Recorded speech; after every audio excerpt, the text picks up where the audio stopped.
Fight, fight, fight, fight, fight, fight, fight, fight, fight, fight, fight, fight, fight, fight, fight. Hypocrisy.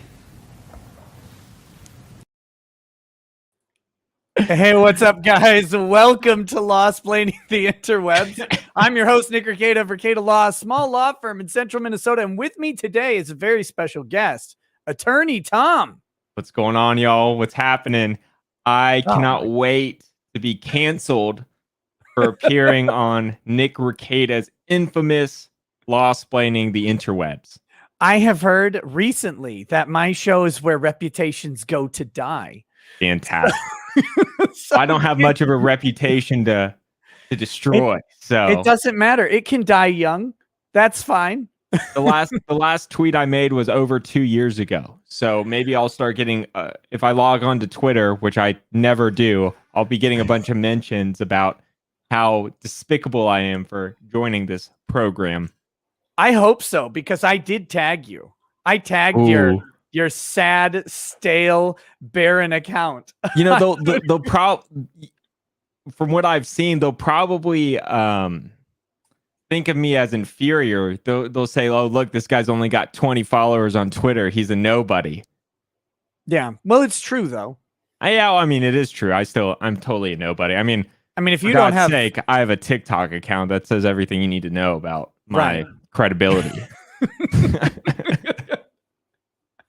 But see, TikTok is this beautiful, horrific Chinese scam where they like load you up with views and subscribers, but they don't pay anything for it. It's great. Absolutely, it absolutely is. I'm in the creator fund for TikTok. Is that the thing? Get like $5 for every 100,000 views or something like that? Yeah, it's around that. It's terrible. I mean, at my TikTok height, which I haven't posted on TikTok in 4 or 5 months, I was averaging 20, 30 million views a month and getting solidly in the hundreds of dollars, maybe. All the way up in the triple digits. Yeah, That's all the amazing. way up in the triple digits, and then when I switched to YouTube, or I've been on YouTube for longer than I've been on TikTok. I've been on YouTube for over 2 years, but when I started putting my effort into YouTube, I realized you could make a video that gets 1,000 views and make $5 from it, and so now it's a game changer. YouTube's where it's at. A good old, a solid 5, that's like a value meal right there per video. All you have to do to make it in life, you just make one video per day. You get one McDonald's value meal per day. If you crack 1,000 views, what more could you need? Nothing. You literally need nothing more. And now it's getting to the point where the the YouTube kind of runs itself. I have 2 full-time editors. I film. I practice law during the day. And we talked about a little bit about this when we were hanging out in Houston during Anime Matsuri. But, yes. I either film really early in the morning before I go to work or really late at night, like right now. Well, I'm usually wrapping up by now because I usually go to bed early. I film. I upload it to Dropbox. I have 2 full-time editors. They do their thing. At 5 o'clock every day, there's video waiting for me to upload. I watch it. If I like it, I just upload it. And we go from there. And now videos are getting some serious views, and the money is embarrassingly good. I mean, I pride myself on being a real lawyer, which I think. Whoa, wait a minute! I feel like ninja stars just flew through my body, like it spiritually. I pride myself on being a litigator, and not. Just to be crass, not you, but I think a lot of lawyers who I've seen on the internet have no idea what they're doing. Ooh. And they have no real life experience or trial experience or any sort of experience. And they like to live in La La Land about how the real world works. And, it's kind of cute watching their content because you can see they're really try-hardy. And then meanwhile, my content is basically shit posting, right? Which I have learned So like when I started, I was heavy into like, okay, I'm gonna read like these lawsuits. We're gonna go through the pleadings, and it works on rare occasions Right. to do that. But then what you realize is that most of the law, like the overwhelming majority of the law, despite what people on law Twitter and stuff like that say, is actually competently practiced. Almost all of it is. Yeah. And you may disagree with the legal theory here or whatever, but at the end of the day, you're not getting any comedy out of lawyers because they're all dull, and they don't have time for really levity in these very serious matters. I mean, sometimes you do, right? And all of those get on the Above the Law blog or whatever. That asshole, like they're all there. And but other than that, you know, they're very dry, straightforward recounts of events, sometimes horrific events. It's like, okay, well, this isn't all that entertaining. So you have to switch to shit posting from time to time. Like you have to do that. Right. Absolutely. I agree. And just in general, most lawyers, I would make the generalization that if you're a lawyer, there's a 90% chance that we would not be friends. You know, most lawyers are just lame. They're just boring. They're boring rule followers who just, I don't know. They're just not very fun people. And they're not very creative people either, which I think is a huge hindrance, because if you're creative, it helps you so much with being a lawyer, right? Yeah. Actually, so my senior year of law school, or whatever it is, 3L, my 3L year of law school, actually, I think it was the last semester I did an independent study internship with one of the professors at my school, which is great because like if this person and I talked, like if we really talked and had a discussion, I think she would hate me. Like I'm pretty sure, like just based on like we could go with politics or just general attitude and ideas towards life. But we had a very nice working relationship. Very good professor, but she was basically writing a thesis almost. And so what she wanted me to help her research was the idea of including storytelling as a requisite element of teaching in the law school pedagogy. And I was like, yes, no, 100%, because I've talked to some of these people out in this hallway and they are the most boring storytellers on the planet. Right. Like they could tell you about a bank heist and you would be asleep. It's like, this is a bank. How can this not be entertaining? And they'll be like, well, the perpetrators walked in through the front door. They called for everyone to lay down. A note was slid across the table to the teller. The teller placed money in the bag. The perpetrators left the building. It's like, oh, thank God. Whew. I'm riveted. Right. Yeah. I mean, it's sad. My first ever big trial, and I wasn't even first chairing it. I was just merely I did my thing. I want to be a voir dire specialist. And yes, in Texas, we call it voir dire, not voir dire. Not voir dire? We call it voir dire. Yeah, well, that's Texas French, right? It's voir dire. Voir dire. So anyway, I was involved in a very big trial. It was great. We won, kicked ass. But in the closing statements closing arguments, I should say, of the trial, the defense's closing arguments were so bad, my hair was standing up from the cringe. I mean, it was cringeworthy. It was, it was, and I'm not just saying that because I was their opponent, but objectively, if a bystander would have been in the room, that it was so unbelievably terrible. And this is a guy who's a partner at a law firm, big fancy law firm. He's got all the bells and whistles, the pedigree, and he's borderline incompetent, you know? It's just, yeah. It's so one thing that people may not recognize about the practice of law is when your opponent does something good, like they write a spicy brief They got a good counter argument to your motion. They slap you down in a negotiation or something. They come in with like a juicy fact. You're like, damn, good job. Like it's not really personal. I mean, it's a little personal for me because I specifically go and defecate in the bathrooms of my opposing counsel. Yes, that's very important. You got to do that. But when we're actually when we're talking about just the actual practice, if they get you on an argument, I mean, they get you. Or if they make a great closing statement or opening statement. Now, fortunately, as a defense attorney, it's not often that a prosecutor does anything that is interesting or competent. Like it's just a rare occurrence. But no, when they do, it's like, oh, that's that was solidly done. Good point. Good job. So Nick, let's I want to see the painting as it hangs right now. I was on the live stream earlier today. Yeah, there it is. Ooh, looks good. It's blurry. Lady Rackets did a good job. I agree. She did a fantastic job. I love the painting. And then she helped me set up my miniature paint racks back there. So those are full of little paints.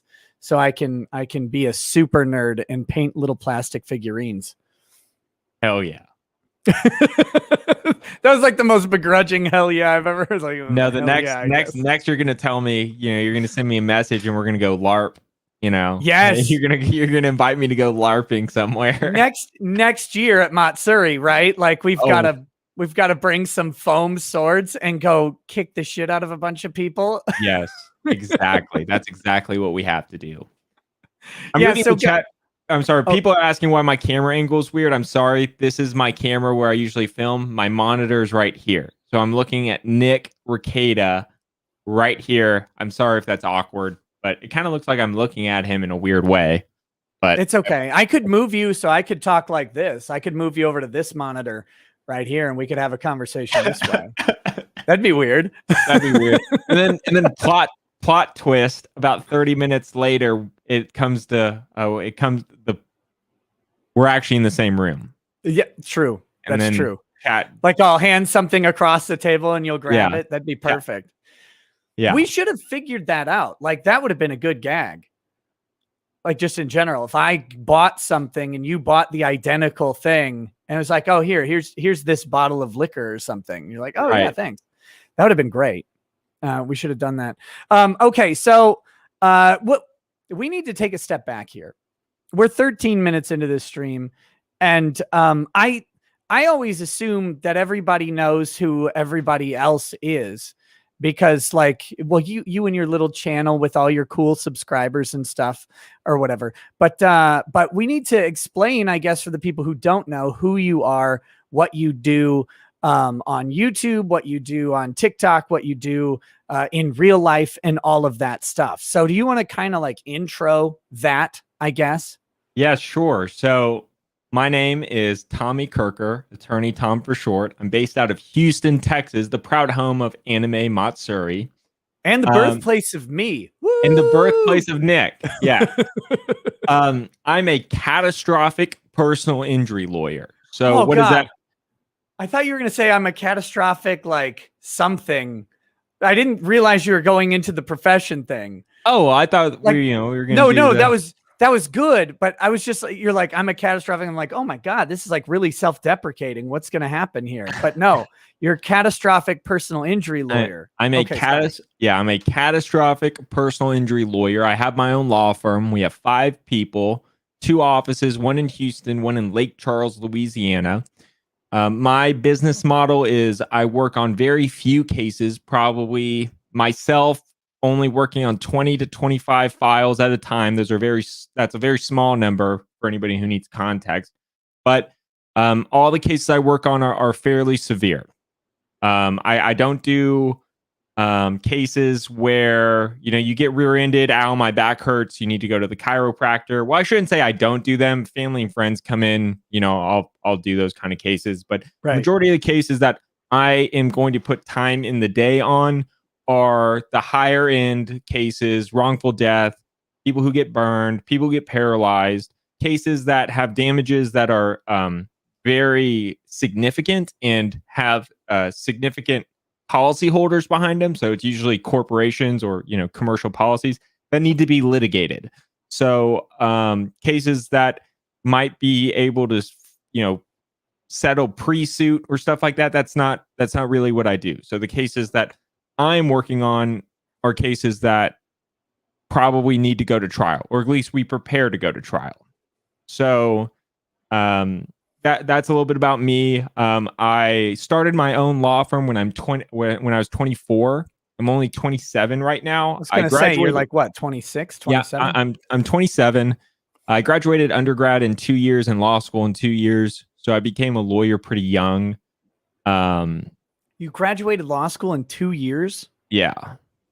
Or God, you are a nerd. Yeah.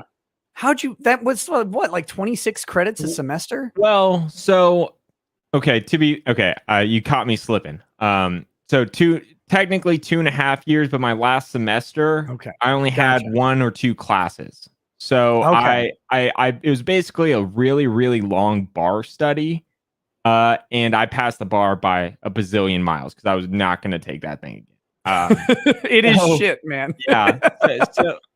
So I got out of law school pretty young, started my own law firm when I was 24. When I started my own law firm, I quickly got the realization that nobody is going to promote you except for yourself. And the real world is pretty damn tough. Before starting my own law firm, like in law school, I never had a social media presence, never really posted on anything, Instagram, Facebook, never made YouTube videos, none of that stuff. I actually was not on social media at all. But starting my own law firm was kind of a kick in the ass to start making content. It started out more blog style and, like reporting on events, giving my analysis, more of the legal boring stuff that we talked about earlier.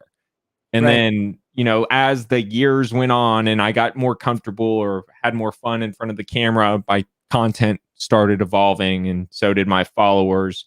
So now I was one of the very first lawyers on TikTok. I think I was lawyer number 1 or 2 on TikTok. I'm friends with the other ones who I joined in 2019 before it was a big deal. So I kind of had a first mover advantage there. And that allowed me to really take off. I have 700 something thousand followers on TikTok, even though I don't really use it anymore. And now I have another 380,000 subscribers on YouTube. So, yeah, it's gross. Yeah. So that's kind of So that's kind of where I'm at.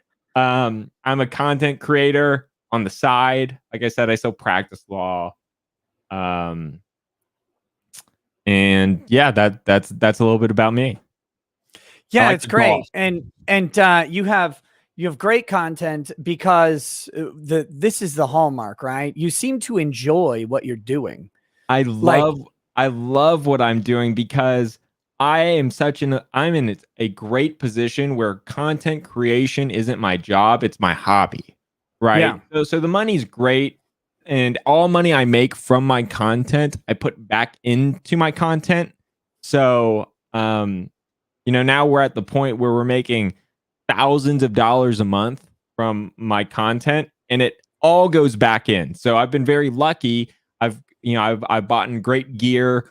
We travel for my content. We have some big trips, some big items shown up because, I'm in the position where I can invest money into content and it's all just a business expense, right? Because being what people don't realize, and I'm going to make a video directly about this, being a content creator is probably the greatest business in the entire world because you can do anything. And if you make content about it, or you can, even if you don't make content about it, if it furthers your content business, like you and I meeting up to discuss something, I can say it's a write-off. So my pre-tax dollars, I can do anything I want with it. I want to take a vacation. Okay, I'll film a video about it. Boom. Now it's content, right? Yeah. And I went and I took that vacation because I knew I could get great content out of it, which is true, right? And so you can do anything you want pretty much if you're a content creator and it's producing some form of revenue. It's the greatest scam ever. Legal scam. It's fantastic. All you have to do is keep your receipts, and you can write off most everything that has any sort of relation to what you do. Unfortunately for me, all of my money goes to children. It's like wrangling them, caring for them, feeding them, or whatever. But no, I still get to enjoy the benefits. It's why I finally, like, my whole life I've loved computers and like building them and all that stuff. And I could never afford anything because I was, I didn't have any money. And I didn't have a good job. And so then now it's like, oh, I want to buy the best processor. I literally just go and I click buy, and I can write it off. If I want a second machine to stream from upstairs, I can just click buy and then write that off too. And it's great. I haven't justified writing off the hot tub yet, but I'm still thinking about starting that OnlyFans. And really getting into it. Yes. Let me know. I'll fly up there for a guest hot tub stream. Wait, are you serious? Yeah, I'll do it. It'd be great. Think of the content. I can just write off the trip. We'll talk. We'll talk. You're welcome up here. I even have a place for you to stay. Fantastic. I even have a place for your SO to stay too, if you need to. Wow. So yeah. Right. They're in different places. Like right. one. What I was assuming is we put her and Lady Rackets in the same room, and then you and I sleep in the same bed. Right. Yeah. Yeah. But head to toe, so it's not weird. Right. Yes. As long as you don't make eye contact, it's fine. I don't make eye contact, but I do. Well, never mind. We won't get into the toe thing. Because you said head to toe, but it's like mouth to toe, like at the end of the day. Yeah. There's no problem with that. I mean, okay, good. As long as we're on the same page with it. By the way, what are you drinking? That looks like a purchased coffee. It is not. It is coffee. It is not a purchased coffee. I have a Keurig at my house. But you have like disposable styrofoam cups. Yes. So something you should know about me is I am incapable of caring for myself. Getting a coffee machine, a Keurig, was a huge step. It was actually a Christmas gift. My girlfriend and I eat out every single meal. Nice. Everything we have is disposable, so we can just throw it away because, again, I am incapable of caring for myself.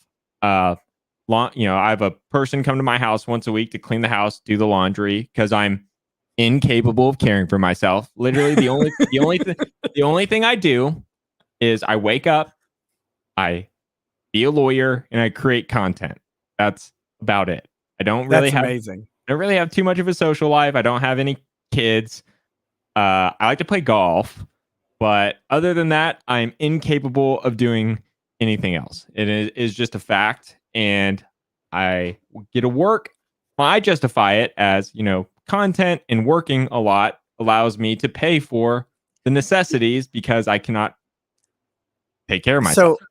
So this year, we hired someone to help with the children because we homeschool, which means not that you're at home, but that you're driving their asses all over the place. Like, that's what homeschooling actually means, because you have to have them involved in all sorts of activities that would normally be encompassed by a school. So if they want to do dance or something, like my daughters do dance, and so you got to take them to dance. If they want to do band or whatever, you have to pick a local school in the area and have them do their ensemble band stuff there, or they do violin. So I was driving all over the place, and so we hired someone to help out mostly with transportation of the kids and stuff like that, while we do other stuff around the house. So that way we don't have to, because out in the country, anywhere you go, it takes 20 minutes to get there. You're there for like 30 minutes and then it takes 20 minutes back. And it's like, that just kills in the middle of the day. That just kills whatever you're doing. Right.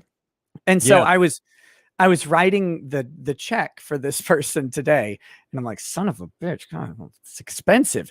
And then I thought, oh, wait, but I'm buying time. Like, you can't even put a price tag on it. It just costs a fortune because it is the most valuable thing in your life is right. time.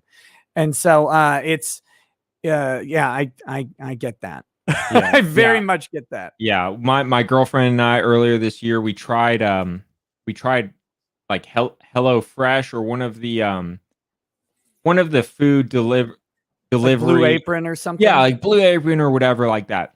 And we ordered a month's worth, and we literally did the first day, and that was it.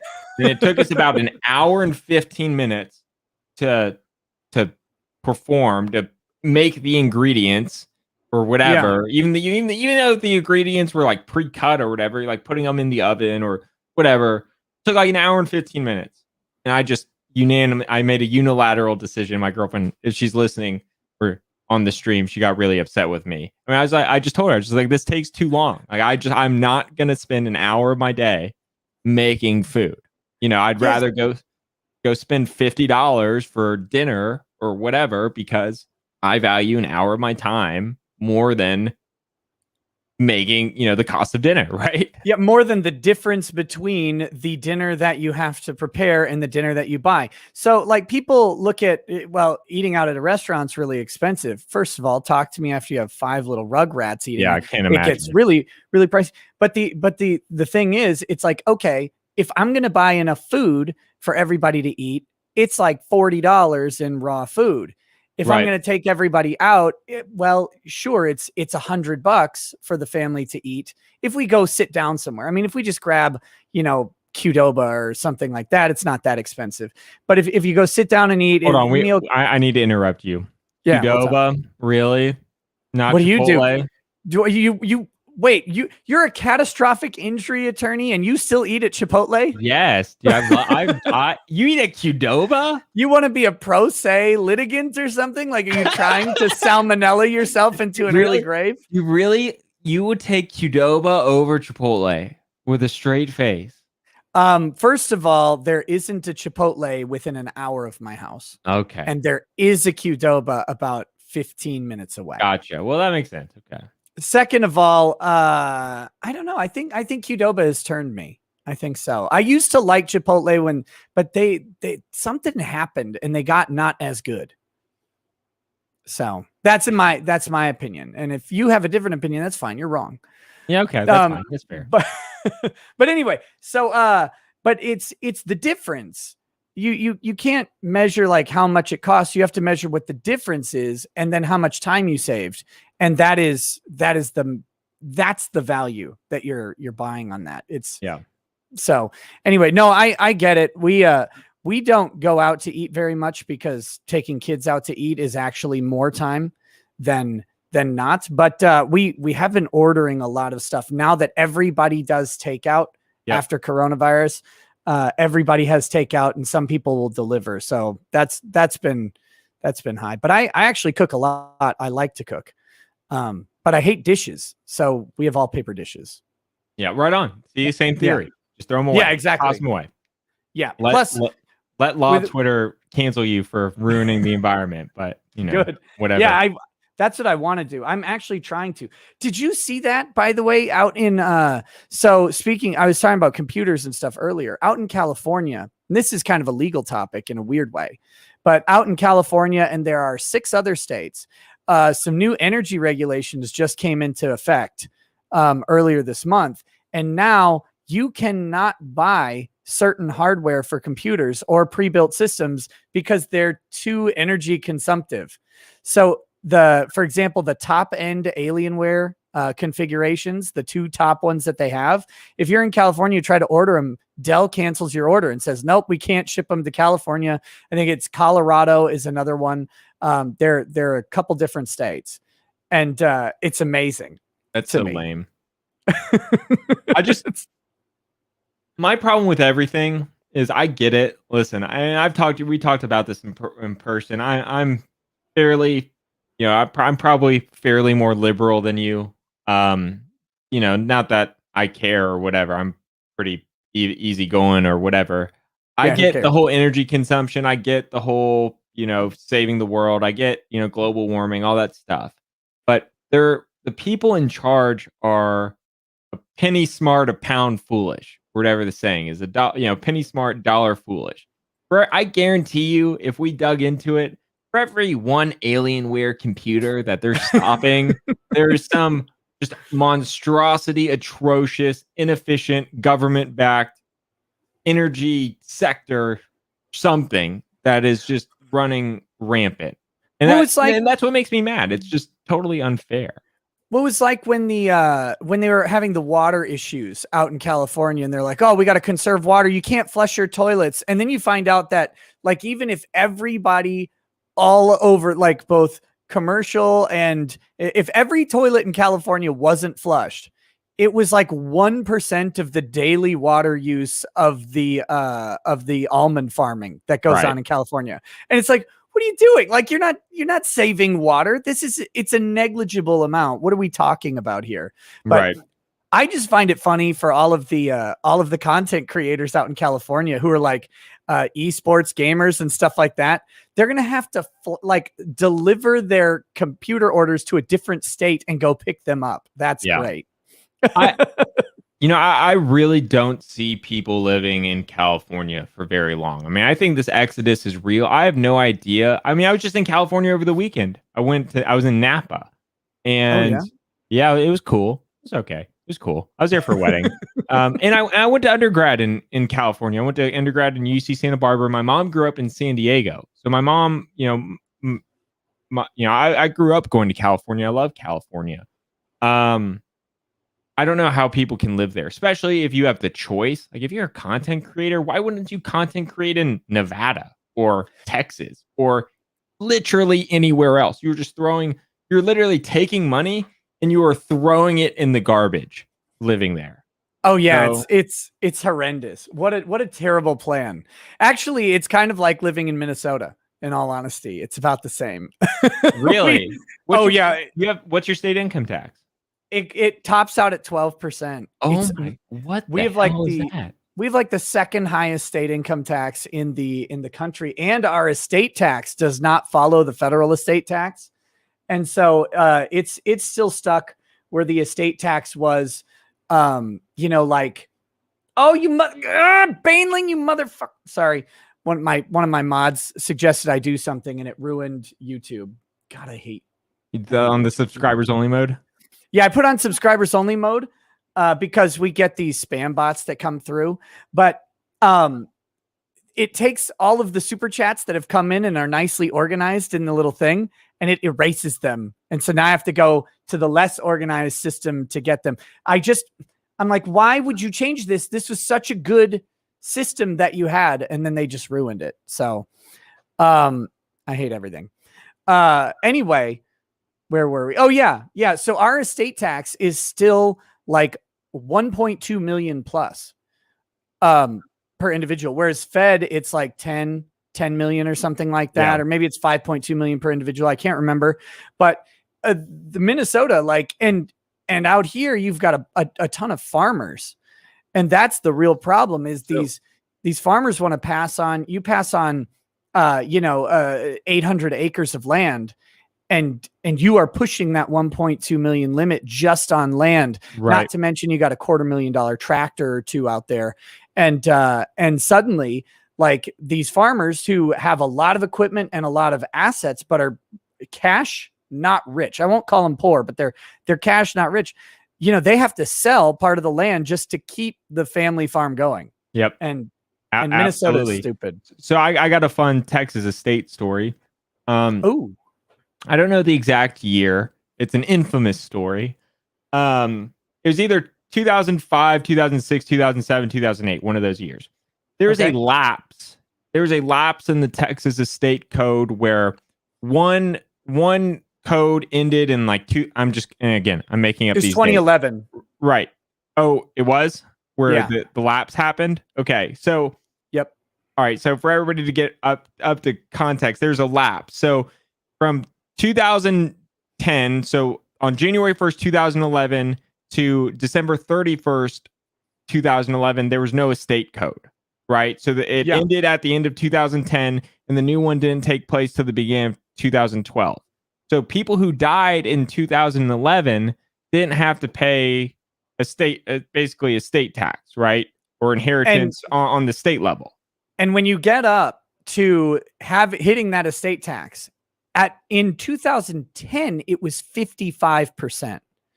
And then in 2012, it dropped all the way down to like 45%. Right. But it's a massive amount of money because you're talking about you're in estates that are in the millions of dollars. Right. So the richest guy in Texas, who's a billionaire with a B, died on his death record like December 31st at like 11 something p.m. Kill him quick. And you know that guy was on his deathbed, probably had a week or two or days left, and his family just yanked the plug. They wanted him out, and they got it. They got the death certificate. They got it passed. So his whole estate passed with zero taxes. At least on the Texas level. I know several wealthy people who had their it wasn't just Texas, that was also the Fed lapse happened at the same time. So it was a full, like, there was no estate tax anywhere in 2011. But I know several wealthy people who had living wills that executed only during the calendar year of 2011.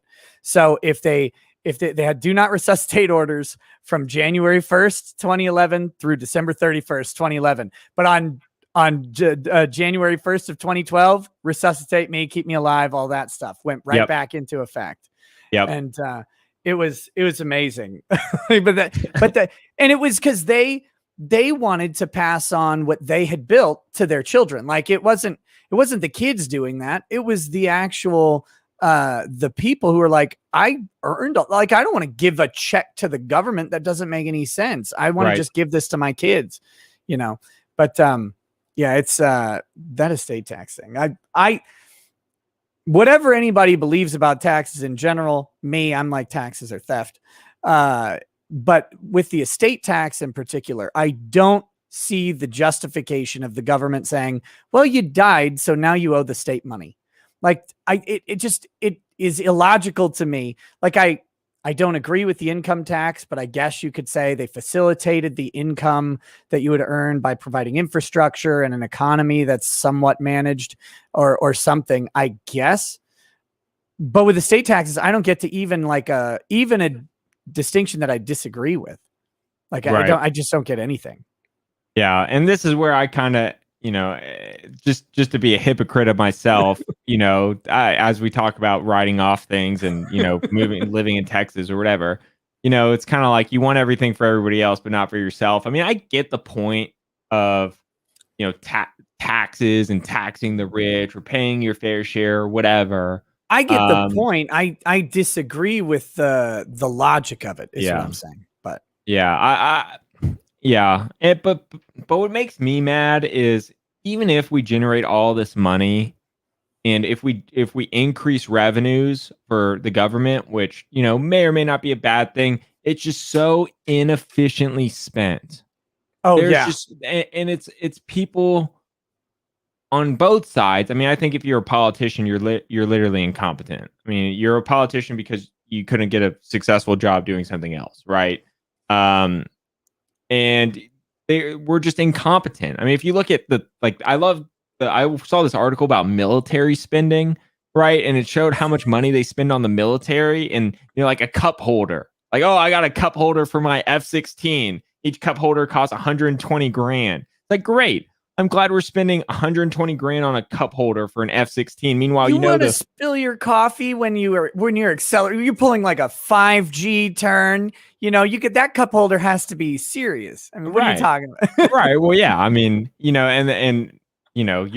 that's what the lobbyists for Lockheed Martin are going to say, right? Meanwhile, the executives are just laughing their ass off. They're probably, in their private meetings, just, loving how much of a grift they're pulling off. It's just a grift. I mean, everything's a grift, and I respect the grift. I respect the grift, but the government's job should be to call out grifts and not get grifted.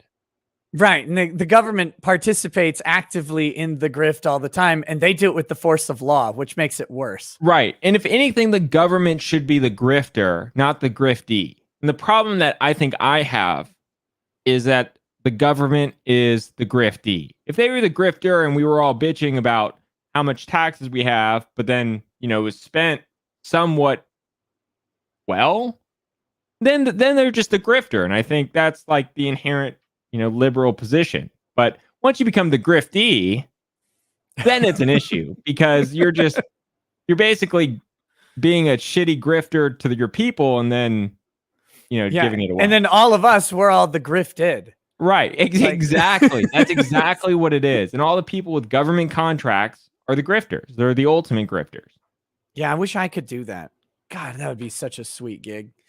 Like when it's so funny whenever like you see some of these people who it's like, oh, they went from whatever to consulting and they're like a government lobbyist. It's like, what's their salary? It's like, oh, $638,000 a year. You're like, Jesus Christ. Like, where do you find these salaries anywhere else?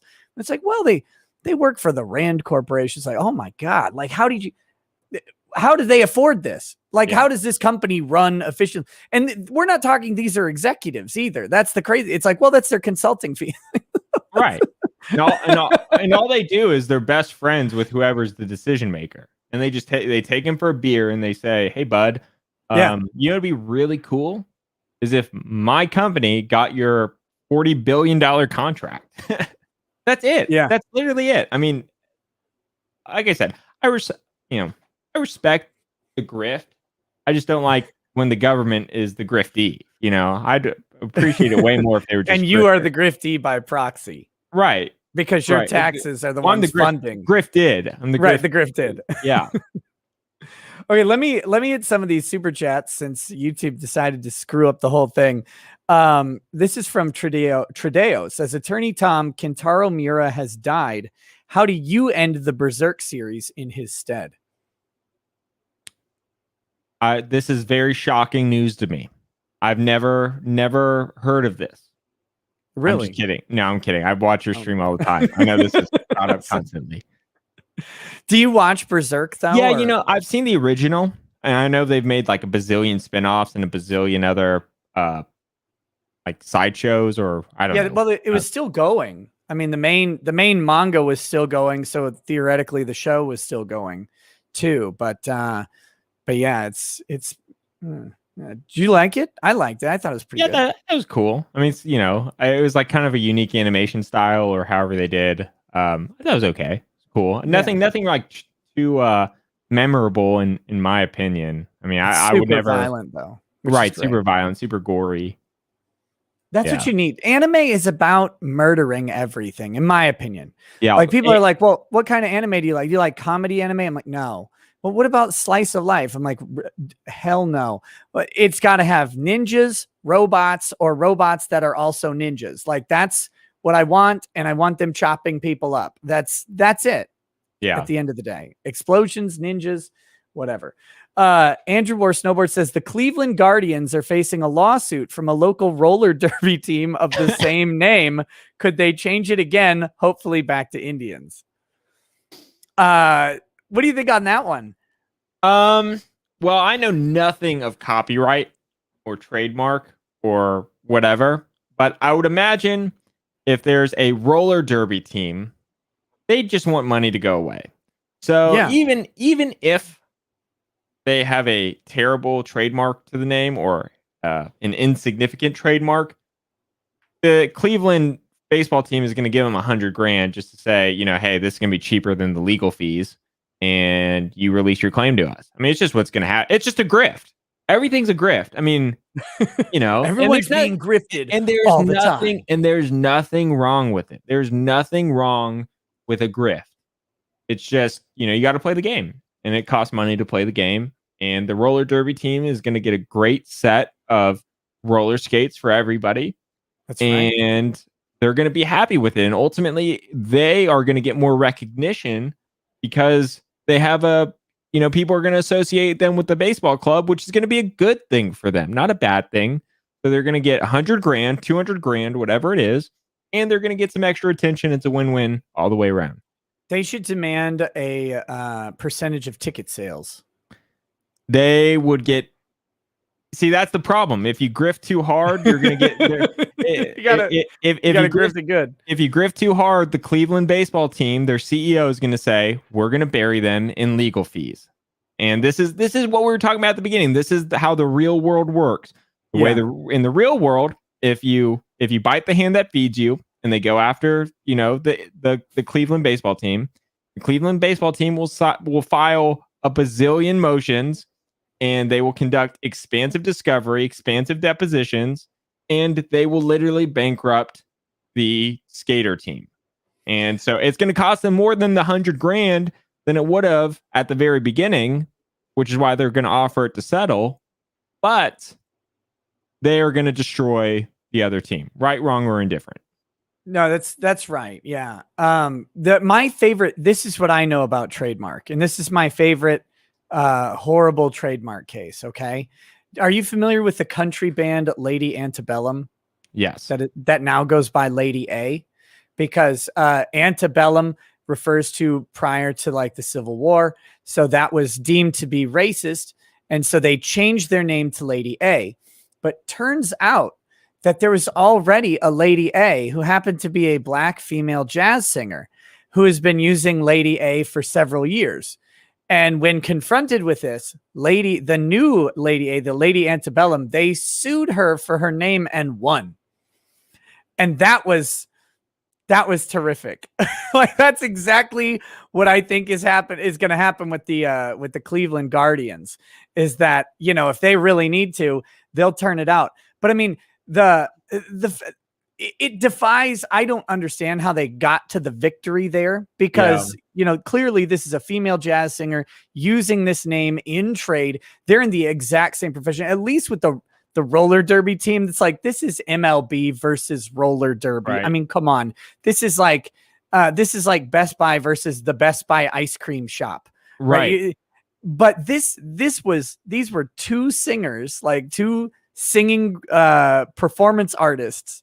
And then one gets to steal the name that the other one had been using for 2 decades. And I was like, how do you get to this result? And the comedy to me, the pure spice was they were doing it to be less racist, but then 3 white people took the name of a black performing artist. Yeah, like, that is, that's. Yeah. I'd be curious too on the damage model. I mean, even if you prevail on your trademark infringement, what damages? And again, this is just out of ignorance. Not that I just straight up do not know. Are there statutory damages? Are there, if like, let's just say the roller derby team prevails, right? What damages did they suffer? I would argue that it actually helps them, because now people know they exist, right? Yeah. Well, and that's the strategic lawsuit, right? Is that them bringing this action, no matter the result, they can bring this action, raise outrage against the monolithic MLB team that's crushing them or whatever, then get some people to show up to a couple roller derby games. Maybe they become longtime fans. They're like, oh, by the way, roller derby, I'm going to say it. It's controversial. I don't care. It's the most oversold, under-delivering, boring sporting event I have ever been to. I wouldn't know. I don't even know. I don't really even know what roller derby is. I know I've been to one. I don't even know what it is either. It's garbage. It is not interesting. It's not fun. It seems fun, like roller derby in the 80s, like how it was like professional wrestling on roller skates. And it was like, there were like personas and stuff. So what they've kept like wrestling. Yeah. They've kept the personas and the funny names, and they got rid of everything else that's good. And so now I only went to one because I had doubleheader tickets back during the hockey strike. Minnesota filled the hockey stadium with the lacrosse team. And lacrosse is fun. That is a cool sport because they fight as much as hockey players, but they're standing on feet instead of ice skates. So they actually just tackle each other and beat the hell out of each other. And this is great. High scoring games, lots of action. But so I go to see the Minnesota Swarm playing lacrosse. And then right after that, they transitioned into the roller derby. They pulled up all the AstroTurf and everything, rolled it all up, and then laid out the roller derby mats. And the roller derby thing came out, and I'm like, this is gonna be awesome, because I'm like expecting like elbows and body slams, and it was the most boring thing. Like it's literally just a bunch of women skating in an oval. It's super disappointing. I hated every second of it. So I hope the Cleveland Guardians, like as much as I hate that the Cleveland Indians changed their name to the Guardians, I hope that the Guardians roller derby team gets wrecked because I hate the sport. There we go. But I mean, and see, this is where I don't really have too much of an issue. I have an issue with, a lot of the woke cancel culture kind of stuff. But and this is where I try to empathize, is the term Indian or Redskin. I mean, certainly Redskin, I think Redskin was named bad. It was named after like one of the early lineman coaches or something like that, who happened to be Native American. It was a term of endearment, apparently. Now that's what's interesting about it. But what teams want to do is what teams want to do. But I think the question is, are people actually mad about the names? Or are these teams trying to virtue signal? Because there is a difference. If a bunch of people are like actually genuinely offended, then it might be in a team's best interest to make some decisions. I'm not 100%. I'm not even 50% convinced that there's a appreciable level of people who are genuinely offended, because most of the native tribes in Washington are like, no, we don't care about this. Like, it's not an issue for us. Right. And so then I'm like, well, why are you doing this then? But, and I felt the same way about Cleveland, but I could be wrong on that. That's just my. Right. And that's fair. And, my big thing is I think you need to be able to have difficult conversations, right? And talk about things openly and not just, hey, this is the way it needs to be. Let's boycott or cancel everybody for disagreeing, which I think is the biggest issue. No, I'm with you like that. I hate, I don't do boycotts. Like, if I don't like something, I don't buy it. But I'm not out there advocating. I'm like, you can't buy it either because blah, blah, blah. It's like, just vote with your own wallet and everything's good. Yeah. I mean, literally my two best friends in the entire world are polar opposites of me, and that's why we get along. We have, it's good to have discourse and it's fun to yell at each other in a fun, between friends. If I'm talking to a stranger who I disagree with, I'd be a lot more polite, but I'm not going to get upset or offended if somebody has different views or whatever. And I think the problem with the internet, this is kind of why I don't like Twitter and why I don't like Twitter's cancerous. Or what's the other one called? I tried it out for a day and I was like, this is dumb. Clubhouse. Clubhouse. What the hell's Clubhouse? Clubhouse is it's like Twitter, but only for like voice memos or voices, right? Oh God. I think anything where people can hide behind and not show their face, right? That's why I like TikTok. That's why I like YouTube, is because in order to say something, at least you have to be the one saying it, right? I can't just make an avatar with, on Twitter, I can make an avatar, stick some anime girl in the profile picture. Let me introduce you to VTubing and ruin your life. What's VTubing? It's exactly what you just said. So they have these programs where you take like an illustration program and you make an anime, typically an anime avatar. And then you have, there's software that maps your face in real time, and it projects your facial motions onto an anime avatar instead. Man. So it allows the being anonymous, essentially. Yeah. Now what happens is that VTubers, they're all like, right? Like they're all cutesy anime girls, and they make infinite money. They make everybody else on YouTube look like rank amateurs in how much money they make. It's embarrassing. So what you're saying is I should start a VTube channel. Right after saying exactly what you just said, I think you have no other choice. It is a grift. Listen, again, I'm no problem being a hypocrite. I'm just, like I'm one, there's like, in theory, Tom, who wants to advocate for the general good. And then there's, grift Tom, who I'm just out for myself, man. I mean, I get it, Yeah, it's horrifying. It's horrifying. You'll have to like, I don't know. Money. I just want to know. See, who are the people who are so obsessive? Because it's just like anything else. I'm sure 80% of their revenue comes from 20% of the people, right? Probably. And who are the people who are just so They're obsessed with, you know, the fictional persona that these people put on? We got to have like Jordan Peterson or something analyze these, you know. I don't question it. One, because I make revenue in a very similar way, doing the live streams and stuff like that. But two, because, well, you know, if you've got the money, you know, you can do what you want. I don't understand it though. Like, I don't understand the VTuber thing. I know that a lot of people kind of disagree with me on that. That's fine. I'm just not going to get it. I'm not going to get it. But when you look at the playboard for the top super chatters in the world, and 18 of the top 20 are VTubers, and Tim Pool is like number 19.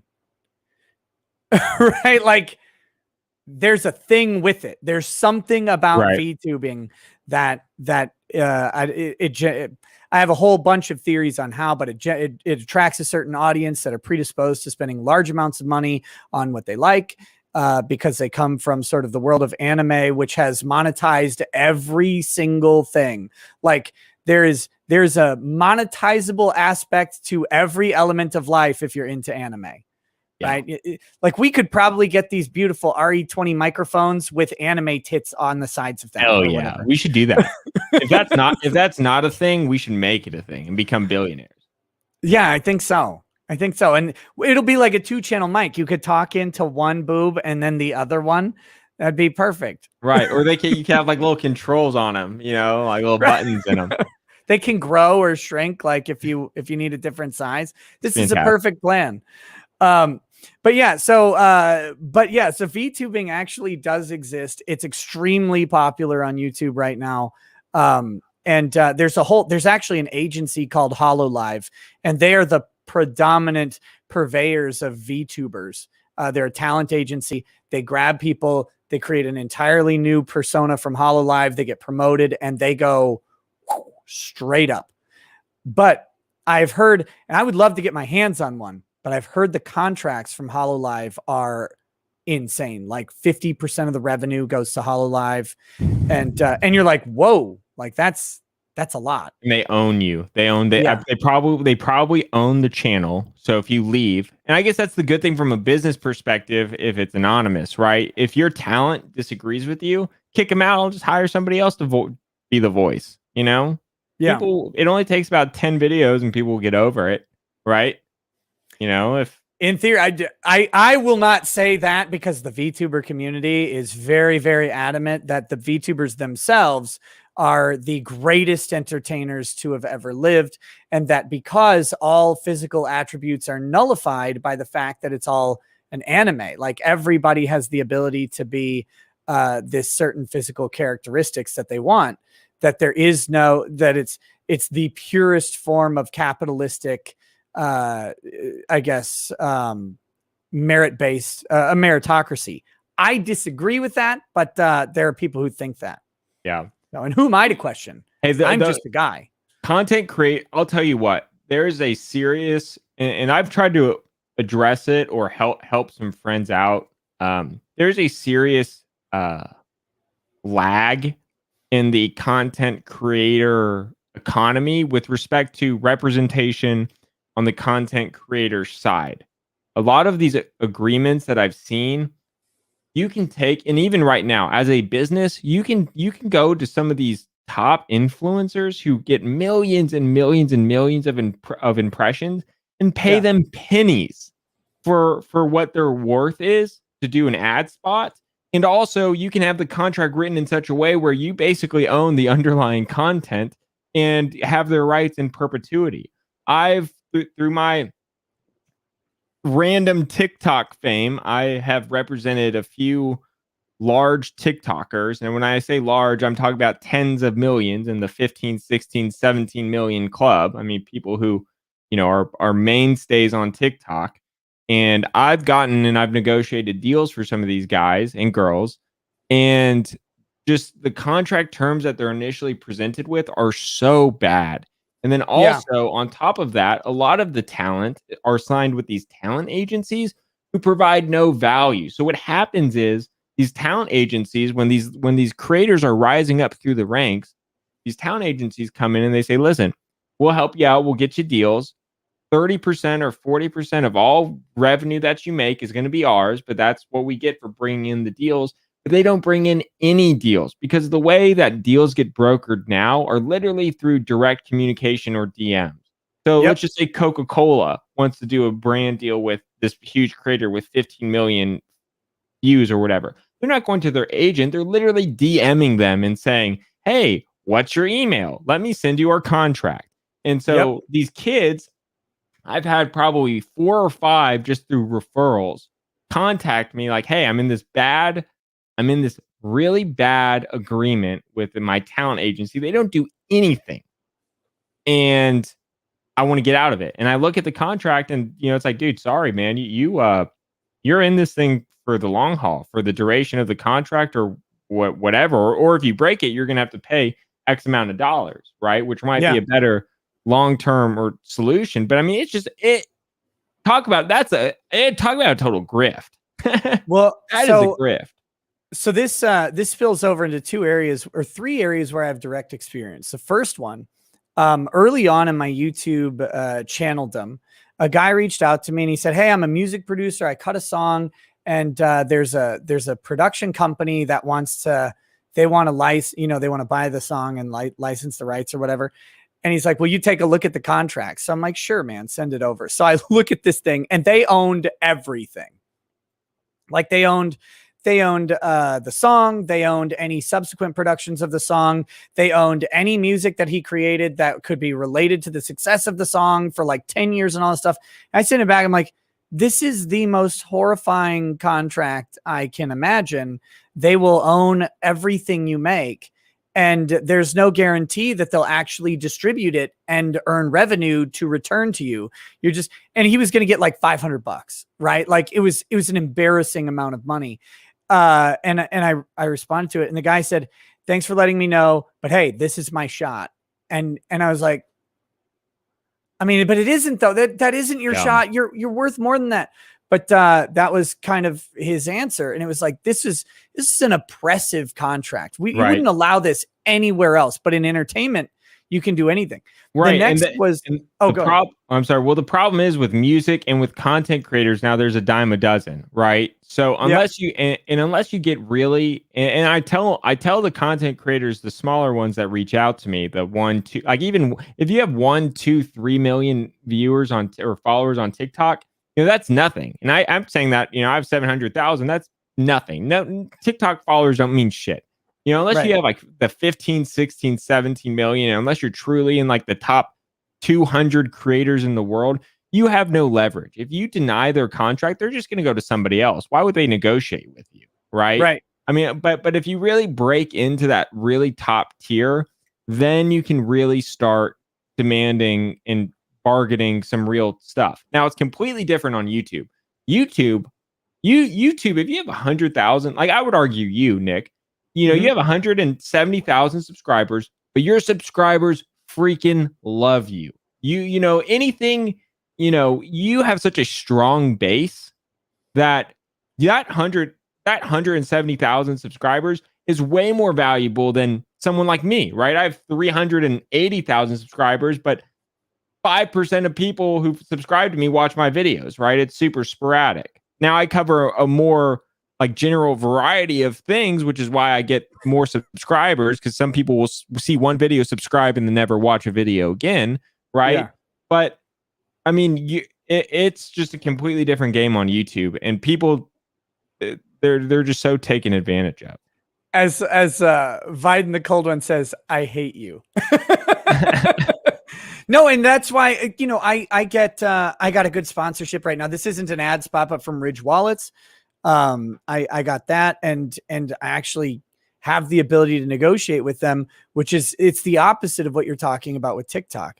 I mean, I don't have a ton of leverage, but I do have a little because people actually do. And especially with Ridge, I think this is like their 4th time now, sponsoring the show, is that they know that people actually look into their stuff when I talk about it. And one of the reasons that Anime Matsuri reached out to me in the first place was because back in 2019, every time they would wake up in the morning and they would see a big spike in like ticket sales or traffic to their website. And they would go back and they would find that I had mentioned Anime Matsuri on a live stream. And so they're like, this guy keeps mentioning us and we keep selling tickets because of it. So because of that, you know, that has led into me having a nice little relationship with them, which next year I have something that's going to blow everybody's mind if we can pull it off, but I can't, you know, we'll see. By the way, for the chat, I went to Nick's chat or what do you, your panel. I went to your panel during Anime Matsuri. It was very good. I was sat through the whole thing. I got some good footage. Did you ever even look at it? I mean, there's maybe some good side I haven't looked through there yet. I will. I've just been, dude, you know how it is. Yeah, I got you. Yeah. I need to, because I need to put together an Anime Matsuri like recap compilation. I really want to do that. And you took all the pictures. Like I didn't even. I got some good shots. You know, I stood up in the middle of it and I went to the side and got some angle shots. And I got you know some live action shots of you speaking to the crowd. I think that looked pretty good. There are a lot of people. I don't think people can grasp how many people were in that room. There's a lot of people in that room. I found out the max capacity of that room sitting was 800. So estimates are around 600 people. I would imagine. Yeah, I would definitely say. I was going to say 500, 600, 700 people were in that room. And to your credit, that people watching, I got lost. I went into like 3 or 4 panel halls before finding Nick's. They were all empty. So it's not like, you know, that was the standard. You get a panel hall and then people just show up. People showed up for Nick's, and it was very good and very entertaining. Yeah, it's great. And next year we're gonna do a whole lot more. Awesome. So guys, I have a couple things here. I forgot to mention I'm drinking this Wiggle Pennsylvania straight rye. It's not a gay rye, it's a straight rye, but it's still okay in 2021. This was sent to me by my man Garrett. Thank you. It's really, really good. But I need to go get a cup. I'm gonna drink as well. Okay. So I actually have been drinking this already, and I took, because my Lady Racket stream earlier got over 1,000 likes on the live stream, which was amazing, by the way, because it was only 20 minutes. Like, people hammered out you're just hammering on the likes on that. It was great. Thank you guys for showing up, by the way, and supporting that. I had no idea that it was this. My anniversary gift from Lady Rackets is this painting. It's out of focus, but yeah, it's so cool. So anyway, I've drank my 1,000 like shot for that. So for today's 1,000 like channel or 1,000 likes, not only will I drink this, but I think that Tom has an exclusive video to debut here on the show live. Is that right? Yes, I have an exclusive video just for Nick. And so that's on you, chat. You got to get to 1,000 likes to see exclusive, never before aired Attorney Tom content. It may or may not have something to do with me getting stepped on at Anime Matsuri. It never would. You would never be stepped on. I know you. You're a man of courage. Yeah, I'm not a cuck. So we'll check on that in a minute. I wanted to say 2 more things with the creator stuff, the creator thing. The next thing that I saw where creator rights or whatever were getting absolutely trounced. Did you follow at all the FaZe Banks lawsuit where it was FaZe Clan, their big esports team? You know, they live in like an $11 million mansion in LA. And one of the guys was trying to leave, but his contract was basically like, you can't, like, if you leave, they had a, you know, like a like an exclusivity clause, and he was done. I can't remember the guy's name. Well, Banks, I guess. And I read through that contract, And it is one of the most abusive contracts you could imagine. They owned they owned his name. They owned every piece of content he's ever put out. So if they owned technically his Twitch channel, his YouTube channel, whatever it was amazing. And he lost. He lost that lawsuit. I mean, phase one. They're so predatory. And listen, from a grifter standpoint, I get it, right? Because you can take a no name, you can take Attorney Tom, and you put Phase in front of it, right? And suddenly I'm Phase Attorney Tom. Overnight, I get 5 million followers. I get a devoted fan base. Tfue. Yeah, it was Tfue. Yeah, Tfue. Yeah, Tfue. Yeah. I see. Yeah. I've and they run you and they own you, and you cannot leave. And when nobodies are confronted with this opportunity, they go, I know they're going to own everything about me, but I'm a nobody. So would I rather have 1% of $1 billion, or would I rather have 100% of $100,000? But the problem with that is they're so short term. They're so, they think that's the only way to grow. And then the only quick way. Right. It's a quick way, but it's not good for their future. And if they just kept their head down for 2 years and got a base following where you could be like, so somebody else who's associated with FaZe Clan is a guy named Nick Merckx. Okay. Yeah. And Nick's one of the biggest streamers, and he was on his own. And he when you're already one of the biggest talents, and then you join a sports team, then you can cut a good deal, right? So you get the best of both worlds. But they take these nobodies and they do it on purpose, right? Because they want to own them.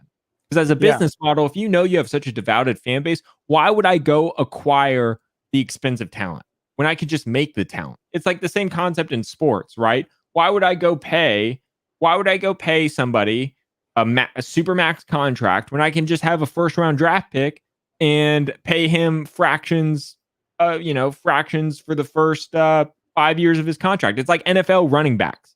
Running backs in the NFL, running backs have the lowest re-signing free agent bonus, because the first 5 years is when they're most valuable. There's no maturity.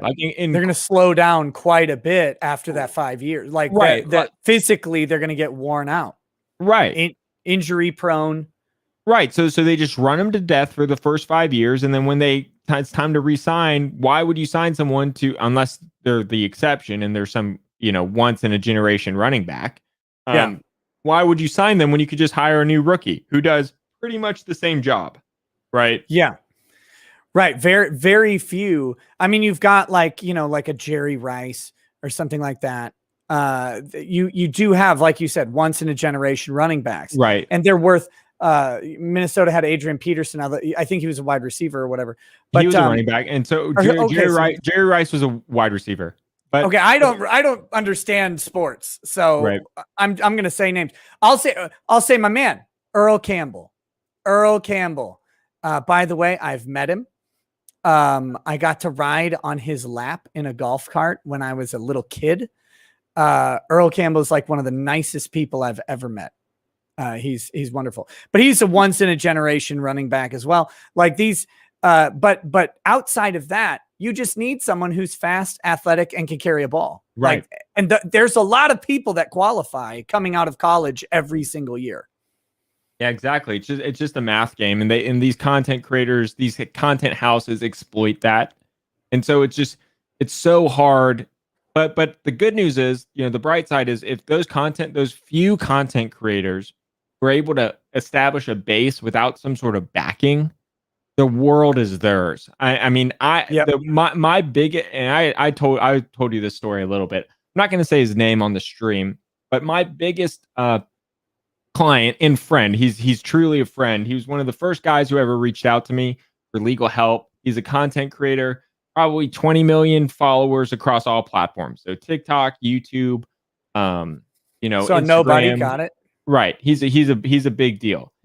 21, 22 years old, lives in Arizona, He's got a great head on his shoulders. He is so smart and just very smart. Head on his shoulders, makes great decisions, business decisions. No manager. He probably makes $2 to $4 million a year, and he has been for the past 3 years. My girlfriend and I went to go visit him or go to the Grand Canyon, and we stayed at his house for 2 nights. He's got a $3 million house, all paid off his parents' mortgage. He picked up the airport in a brand new Porsche convertible, which he paid for in cash. I mean, just he is absolutely crushing it. And he doesn't have any backing. He's not part of any house. He's not part of anything. And he can command whatever deal he wants. Whatever deal he wants. And I mean, just some of the numbers for these contracts that I've helped negotiate with him is insane. Oh, yeah. And he was only able to do that. And he's had plenty of opportunities along the way. I mean, he could have been an original person in the Hype House, which was like a big TikTok house a few years ago that made like the Charlie D'Amelios of the world, that kind of stuff. He could have been a part of that. He could have been part. He said, no, I'm just going to do it myself. I'm just going to keep my head down. I'm going to keep going. And he reaps the rewards now, you know? Yeah, it's that's the thing. The crazy thing about these gamer guys is right, like Tfue for a while anyway was like one of the best Call of Duty or whatever players that there was. Like, these guys are amazingly good, and they do that thing. They look at it and they go, well, but I could be huge, etc. You know, I could be this big creator. And it's like, you can, but you're going to cripple what the bigness actually gets you. And if you, like you said, if you just keep working, you keep being good, you go win a tournament, you know, a high profile tournament, and you're the unsigned guy who beats all the FaZe guys, like, you will grow. And even if you don't get to 10 million followers, but you get to 3 million, your 3 million is worth 10 times as much as the 10 million guy all day, because you're not sharing the pie. And it's a concept that a lot of them don't understand, because it is such a, because they're 19. Yeah, they're 19, they're short-sighted, and it's just such a new industry. It is such a new industry. I mean, it is amazing. Like, if I wanted to, I could start, you know, if I wanted to sell bullet whiskey or whatever, I could literally DM 100 of the most followed people on the internet, and I guarantee you, for $200,000 cumulative, I could get what would be on TV, probably $20 to $30 million worth of exposure. Yeah. And no issue. And it's so unbelievably cheap. It's not even funny. And the content creators are just not the smartest people, you know, and they get taken advantage of, which is fine. I mean, you know, again, it's all about the grift. And meanwhile, and the thing is, they don't even know they're getting grifted. They think they're the grifter. You know, they're like, oh, I'm getting paid $2,500 to promote whatever. This is a total grift. Meanwhile, you know, the company behind them would have paid them 15 grand, right? Or 20 grand or 100 grand, whatever. It's the ultimate grift when the other person thinks they're the grifter. It's just, it's absurd. Well, and just to be clear on this, by the way, if FaZe Clan wants a FaZe law, you know, just talk to me. Don't talk to Tom. Funny you say that. I told them about 2 years ago on TikTok, there was they were recruiting for FaZe. Yeah. So I told them, I made a video. I said, I want to be FaZe in-house counsel. That would be a fun job. Think about that. That'd be a fun job. I mean, you get all the perks of like, look, you know, what's wrong with having a lawyer who streams, right? It's like all the, think of how much you'll save on legal fees. And also, I think there's something to be said in this new emerging market where, let's just say, shit hits the fan and you have a lawyer on staff. You know, lawyer makes the video basically refuting all their arguments. I think it'd be a fucking home run. Now, could you imagine if you have FaZe Law, right? Who gets, because of the FaZe name and the hype around it, they have 5 million viewers. Yeah. And then you have a platform where they have access to all of the FaZe Clan guys. When one of these things comes up and you say, hey, you know what? Get on here. Let's call up Keemstar and get him on here because he's like good buddies with FaZe, with the FaZe group or whatever. It's like, Yeah, you get Keemstar Drama Alert, you get FaZe Law, plus you get whatever FaZe Clan person is involved in the scandal, and then suddenly you have 30 million people watching and controlling the social narrative. Like it's that's not even so. Screw FaZe. My plan is when Kim Kardashian becomes a lawyer, I'm gonna offer her. I swear to God, I would do this in a second. I would offer her partnership in my law firm. I say, look, Kim, you don't need to do anything. Okay, I'll give you just 50%. Instagram, please. Right. So now it's my law firm's called Kirker Kardashian or Kardashian Kirker, whatever it is. Kardashian Kirker Law Firm. I'll give you 50% ownership. I'll give you 49% ownership because I need to be able to call the shots because we're actually going to be doing lawyering. You really don't want her making the decisions. Right. I'm going to give you 49%. You're going to be a partner. We're going to kick ass. We're going to do great things. We're going to help a lot of people. You don't need to do anything. All you need to do is tweet about our law firm. Imagine we'd get every personal injury case in the country. Anytime somebody gets hurt, let me call Kim Kardashian's law firm. We would make, I promise you, somebody with Kim Kardashian's stature, however much money Kim Kardashian has made now would pale in comparison. People don't understand how much money is in the law business. And there's just nobody's been able to real. It's all about the law business. It's scalable. So what you need is an infrastructure to deliver cases. That is the hardest part of law is delivering cases. Because we have 2,000 cases, we can't take it. No, you just hire 100 more attorneys. That's it. Like it's always just 100 more attorneys. And if you have 2,000 cases, you can hire 100 attorneys to cover those cases. Right. Because you've got a massive amount coming in. With Kim Kardashian, it's like, yes, please just post more pictures of you browsing our firm's law library in a bikini and saying, felt cute today going to work or whatever. And absolutely. We would make, and we would be billionaires, or car wreck. Call Kardashian Kirker Law Firm. And you could be Kim Kardashian Car Rex, and you spell the car with a K. That'd be perfect. It's KKK Rex Law. I don't know. This is the best marketing plan I've ever heard. Well, see, and look, here's the problem. And I can already see it. The chat's already saying I would never call Kim Kardashian for legal matters. You don't have to. You laugh. But have you seen all the car? Look, I even have a hammer. I was streaming before this. This is my hammer of justice. Have you seen, like, I'm the hammer, I'm going to get you $1 bazillion. I'm going to, do this, that, or everybody's got a cheesy personal injury lawyer in their town because cheesy works because people remember it. Texas Law Hawk. Have you seen that guy? Oh yeah, of course. That guy's awesome. Yeah.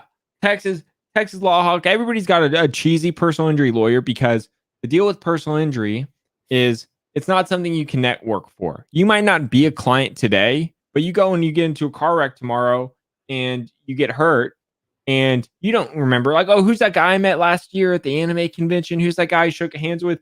No, you just want somebody top of mind. So the cheesiness works.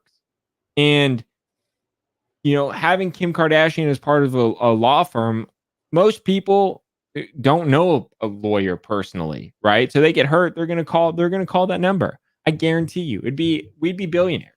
We'd be billionaires. It'd be great. Jim Adler is the Texas Hammer based in Houston. Wait, was that the guy at Matsuri? So I never found his booth. I was looking, but probably. I found him later. And then I also, while in my Uber to the airport, I saw his sign. I was like, that's the guy. That's the guy whose booth was at Matsuri. Yeah, he spends there's actually funny enough, it was a trademark lawsuit. There's a trademark lawsuit filed. He filed it against somebody who was infringing on his trademark last year, and he had to disclose how much he spent in advertising. It was either like $30 or $40 million a year in advertising.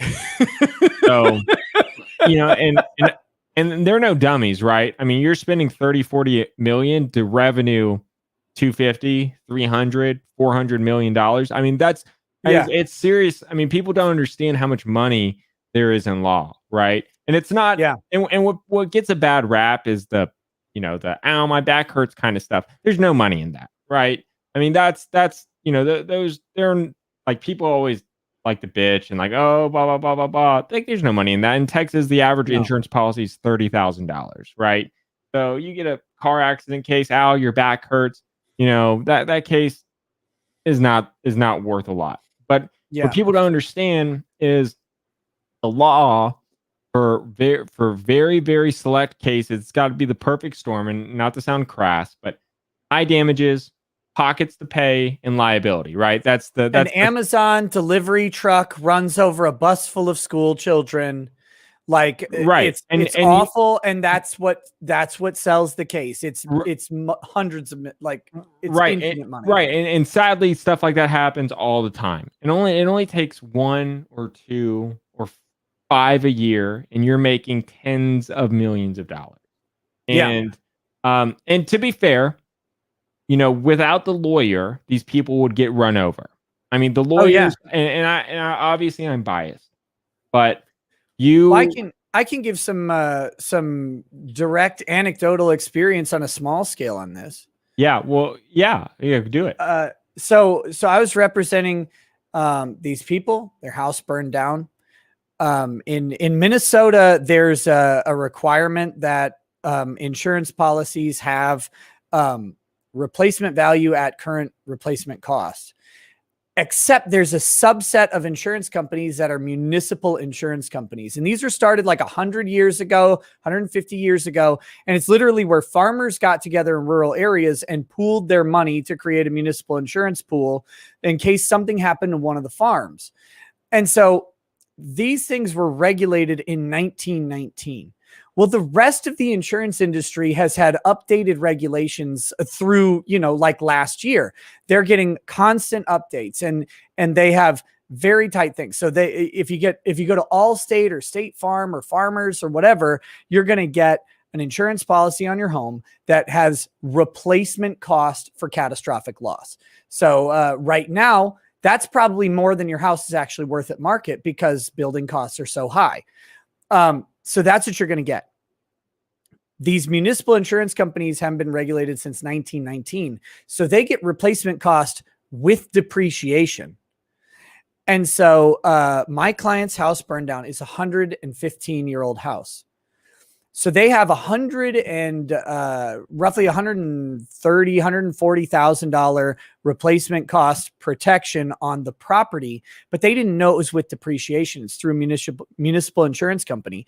And so they got the offer letter for the replacement value of their house. It was $10,000.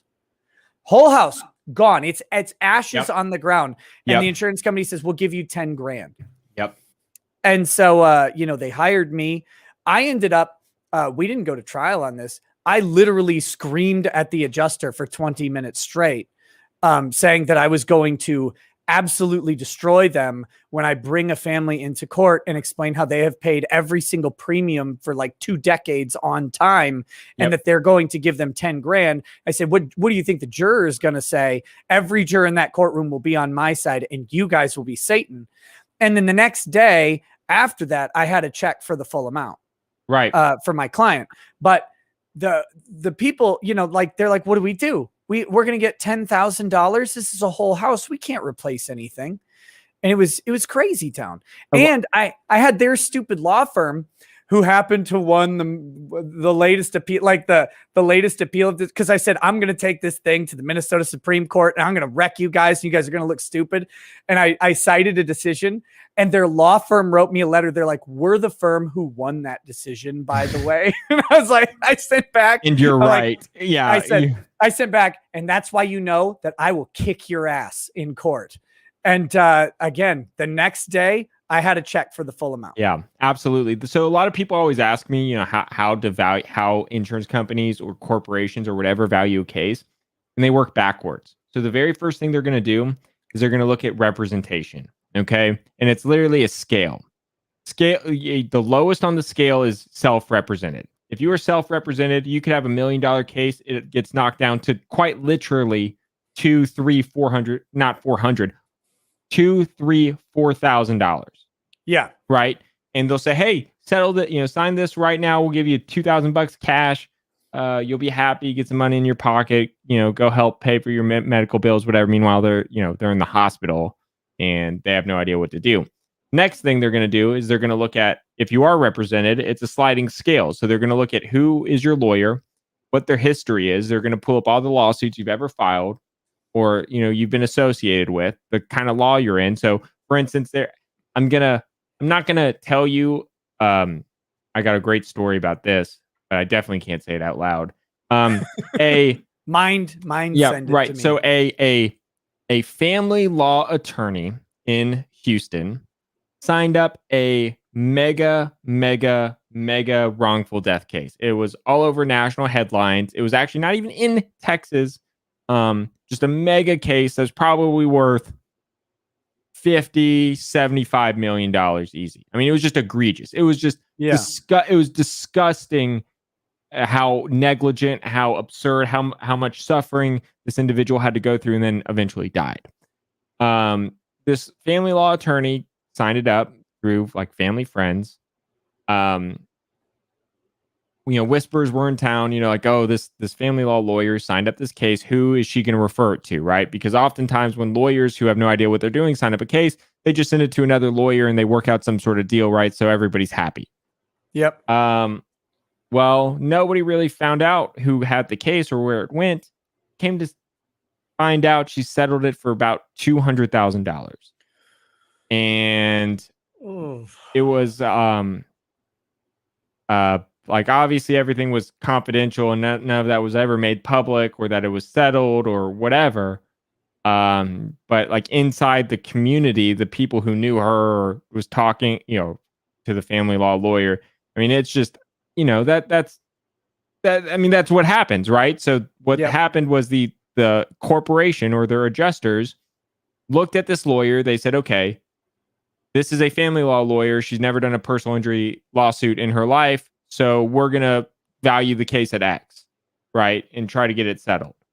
And so that's like the sliding scale, right? So it's, are you represented? If that answer is no, they're going to lowball you. Who are you represented by? Are they a serious threat? And then even if you're a personal injury lawyer, you might not be that specific type of personal injury lawyer, right? Like if I got, like for instance, if somebody came into my door and had some, like an aviation case, right? Like say they're on like a Boeing that exploded or whatever. I would say, look, I've never done if this was a maritime case or trucking case, I could, I know what I'm doing. But for this kind of case, I'm going to joint venture, right? I'm going to call the guy who I know is the leading expert on aviation lawyers. I'm going to let him take the lead. I'm going to learn from him, right? So that way, when the insurance company looks at who's handling the case, they value it, appropriately and they work backwards. So, I mean, it's just more of the grift. Everything's a grift. It all comes back to a grift. Well, that's the benefit of an insurance company, and the insurance law is this weird sort of area because if you meet lawyers who work for insurance companies, who contract, I should say, not in-house counsel, but they contract locally to handle the insurance case. The insurance company calls the lawyer and they say, here's your rate. Here's what you're going to do. And are you going to do this?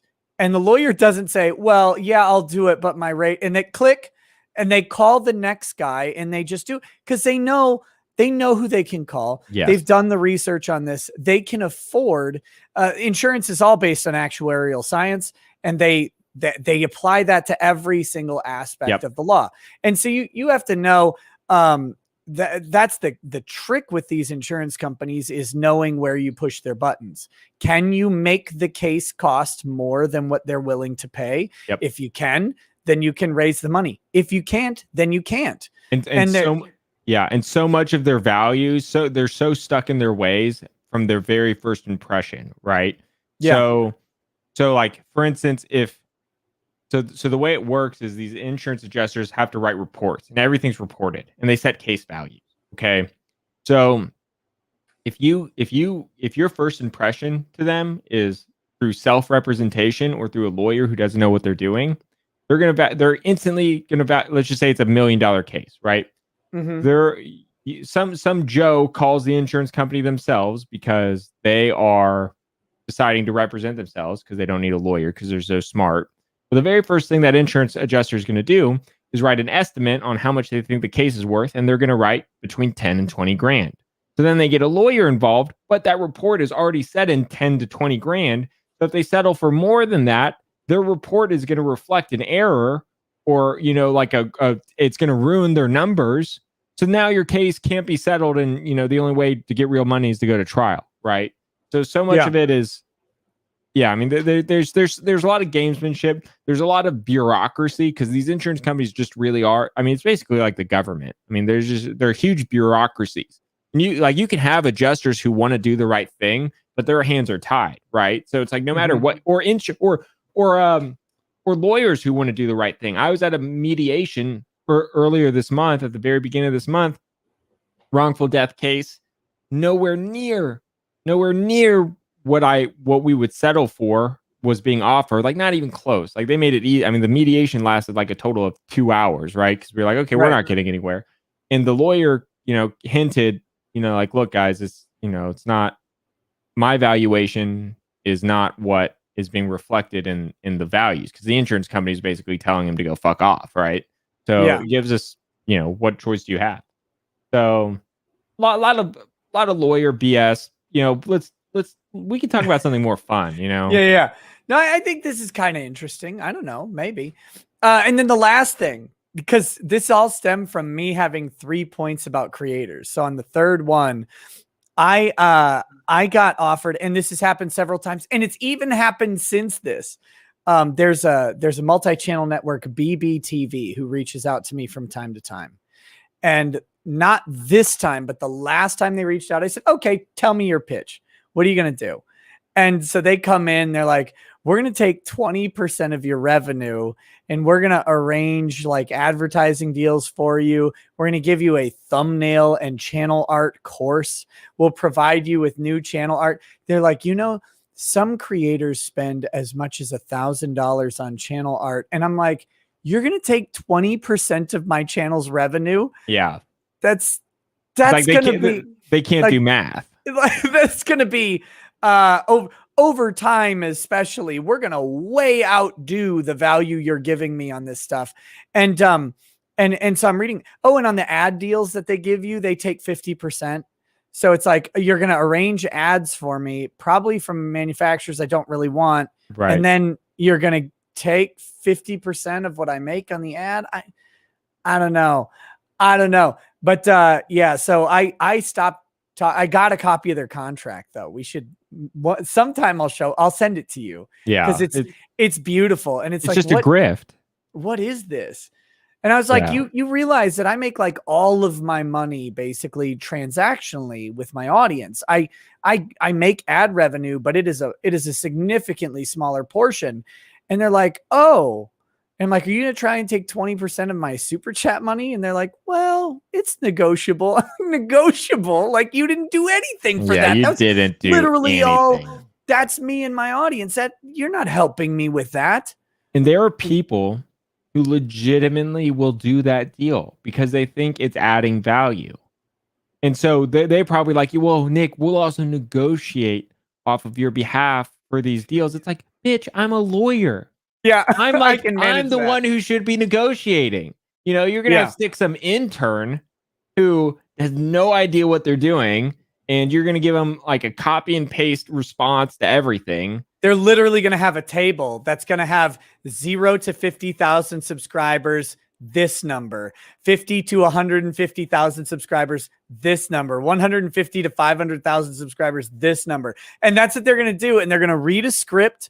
Like you said, it's going to be an entry-level account associate executive or something, and they're going to go off of a table to negotiate for me. And the company knows that person's reading off a table that's probably been long established in their range. And they say, okay, well, we'll go ahead and do that. And they go, yay, I won, right? And the company already had the plan. We're going to pay $200 a spot for this, right? Basically. And it's crazy. It's crazy. But yeah, so that's been my experience with these sort of with the creator side of it. And it's been a marvel to see. And I can't, esports is one of the most predatory contract places I've ever seen. They get these kids who have never made, and this is the trick. The trick with esports is they start following these guys and they're 16, 17 years old. Yep. When they turn 18, they can sign a contract. They approach them. These guys have never made a real dollar in their life. You know, they've worked at they're working at Best Buy for $8.50 an hour or whatever until they got their YouTube channel going. They've now started making a couple $1,000s a month, and it's the most money they've ever made. And this, they're like, we're going to bring you all the way up to $5,000 a month. And they're like, really? Yeah. That's amazing. It's awful. It's awful. Okay. Back to super chats. And then we've got your video. Okay. Because we have blown past 1,000. We've blown past it. Wizard. Wait, where? Oh, okay. Here we go. Wizard's first rule says, Nick, attorney Tom, kaboom. Thank you. Wolfgang Deo says, wait, how was I later than Nick? Nice surprise from Lady Raggets, by the way. I watched that and then I was like, oh, I have 5 minutes before the stream. So welcome to that. Let me get the next ones up. I'll read a couple more. And then do you have your video like so you could pull it up in a share screen thing? Yeah. Okay. Well, I just assumed we could share my screen and then. Yeah, it's do you use StreamYard ever? No. Okay, so there's at the bottom of your screen, there's a button called share. Okay. And you bring your video up and you can either do the window or you can do a whole screen if you have one. But you have to click on, there's a box. It says share audio. You have to click that box. Okay. I'll do it once you're done with the super chats. Well, Keck7Go says, hello, Tom. Good morning to you. Do you have any funny stories despite the serious nature of your field? And have you ever practiced tree law? Nick, I love the painting and how it is free advertisement to Cosquay, the Finnish gin. You ever practice tree law down there in Texas? Can't say I have. Oh, okay. Tree law is actually it's a rare field of law, but the money's pretty big for what you do. In Minnesota, like let's say we're neighbors and I go cut down one of your trees. Yep.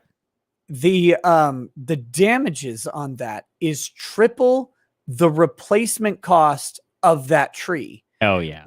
Which is a lot when you consider how much like a trees are expensive, 80, man. And like it's a tree at that age. So when you figure out how much it costs to replace an 80-year-old oak tree, like they have to go dig up an 80-year-old oak tree, transport it and put it in the ground. It's an infinite amount. Like it's a lot of money. Oh, totally. That humble brag, actually not even that humble. So I'm a big golfer. In January, I was lucky What's enough. What's your handicap? So I played in college actually. That's why I went to University of California, Santa Barbara. I went to go play golf. I ended up being cut by the golf team, both by first and second year. And then I just graduated. I got cut the second year because the golf coach saw I was so far ahead that I was going to graduate early. So he was like, what the fuck's the point? Sure. But I won I won the state championship when I was in high school. Went to go play college golf. I was incredibly inconsistent. I was always the guy, I could break par, I could shoot in the 60s. I could also shoot in the 80s. For competitive golf, that's not what you want. They'd rather take somebody who's going to shoot 72, 72, 72, 72. I was, 69, 84, 77, 70. I'm so better at golf than you that it's embarrassing. Yeah. And so I shoot like in the 100s to 110s all the time. I am kicking ass. Like I'm outscoring you by like 30 points, even at your best games. Yeah, I know. You're killing me. But so anyway, back to my not so humble brag. And I love to talk about it because I'm a big golfer and this really excites me. Yeah. In January, I got to play Augusta National where they play the Masters. Nice. Yes. I flew there. I stayed on property. It was very awesome. And the reason for that is because the member who I was playing with, they got to tell stories and they were talking to us and all that kind of good stuff. And one of their biggest expenses from like over the last 5 years was moving trees. And Yeah. he would point to me where they moved trees to make things different. They would literally point like, this is where the original tree was. And 3 feet over is where the tree is now. Like they would literally pay millions of dollars to move this big tree like 3 feet. Yeah. And it was pretty cool. Okay, now I have a life goal, and it's to play golf with you for the sole purpose of how annoyed you would be waiting for me to hit again. Like, oh my God, he's got to swing again. That's what we need to do. That's what we need to do. Next year at Anime Matsuri, I'll take you out golfing. I'll have to play. I'm gonna find some way to have someone watch my kids for like the whole week, because there wasn't enough time. I was there. I was even there a day before and a day after, and so many people were like, "Hey, can we do dinner? Can we do a meal? Can we do this? Can we do that?" And I'm like, kinda, except I can't leave downtown. I have to be around this thing. And so next year, I'm going to try and find like a significant amount of time for someone to watch my kids. And so I can spend a lot of time doing stuff. Would that be a lot of fun?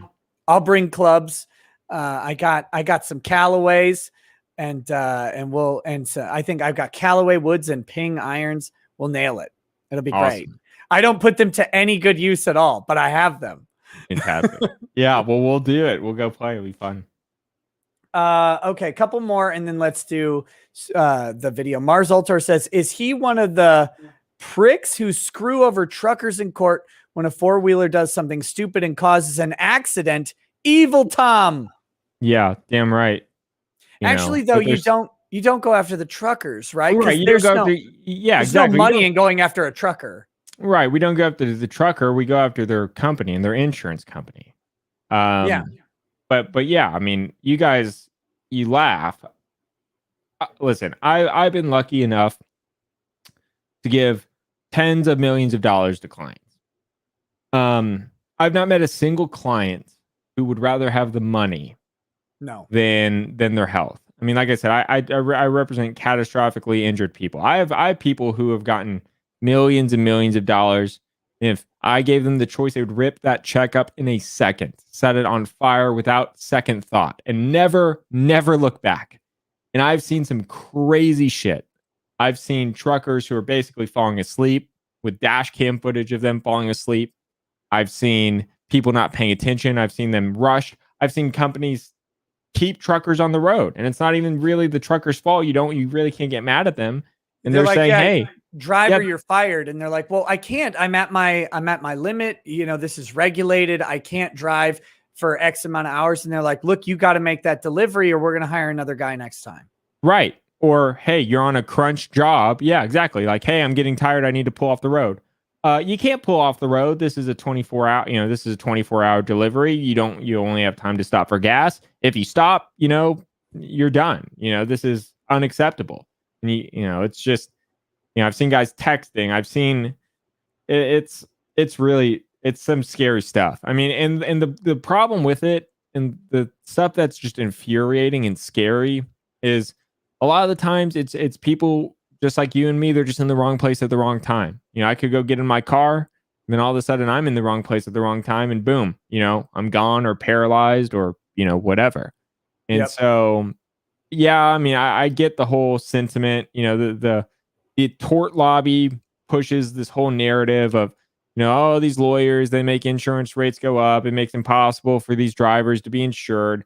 If you look at insurance premiums and you look at payouts, every year insurance premiums go up and up and up, and payouts go down and down and down. And they lobby the laws away. It's just like medical malpractice reform. So it's the same kind of deal. 2004, Texas legislator says, "Hey, listen, there are too many lawsuits against doctors, and it's costing them too much money to be insured," because that's what the insurance company's telling them. So we're going to put a $250,000 cap on all medical malpractice lawsuits in Texas. You can do the most egregious thing in the world, right? You could leave somebody miserable for the rest of their life. You could kill somebody. The max you're ever going to get is $250,000. Okay. And the whole narrative behind it, if you go look at the videotapes of the legislature, it's, "Oh, this is going to affect insurance prices. This is going to affect insurance prices. It's going to be great for the doctors."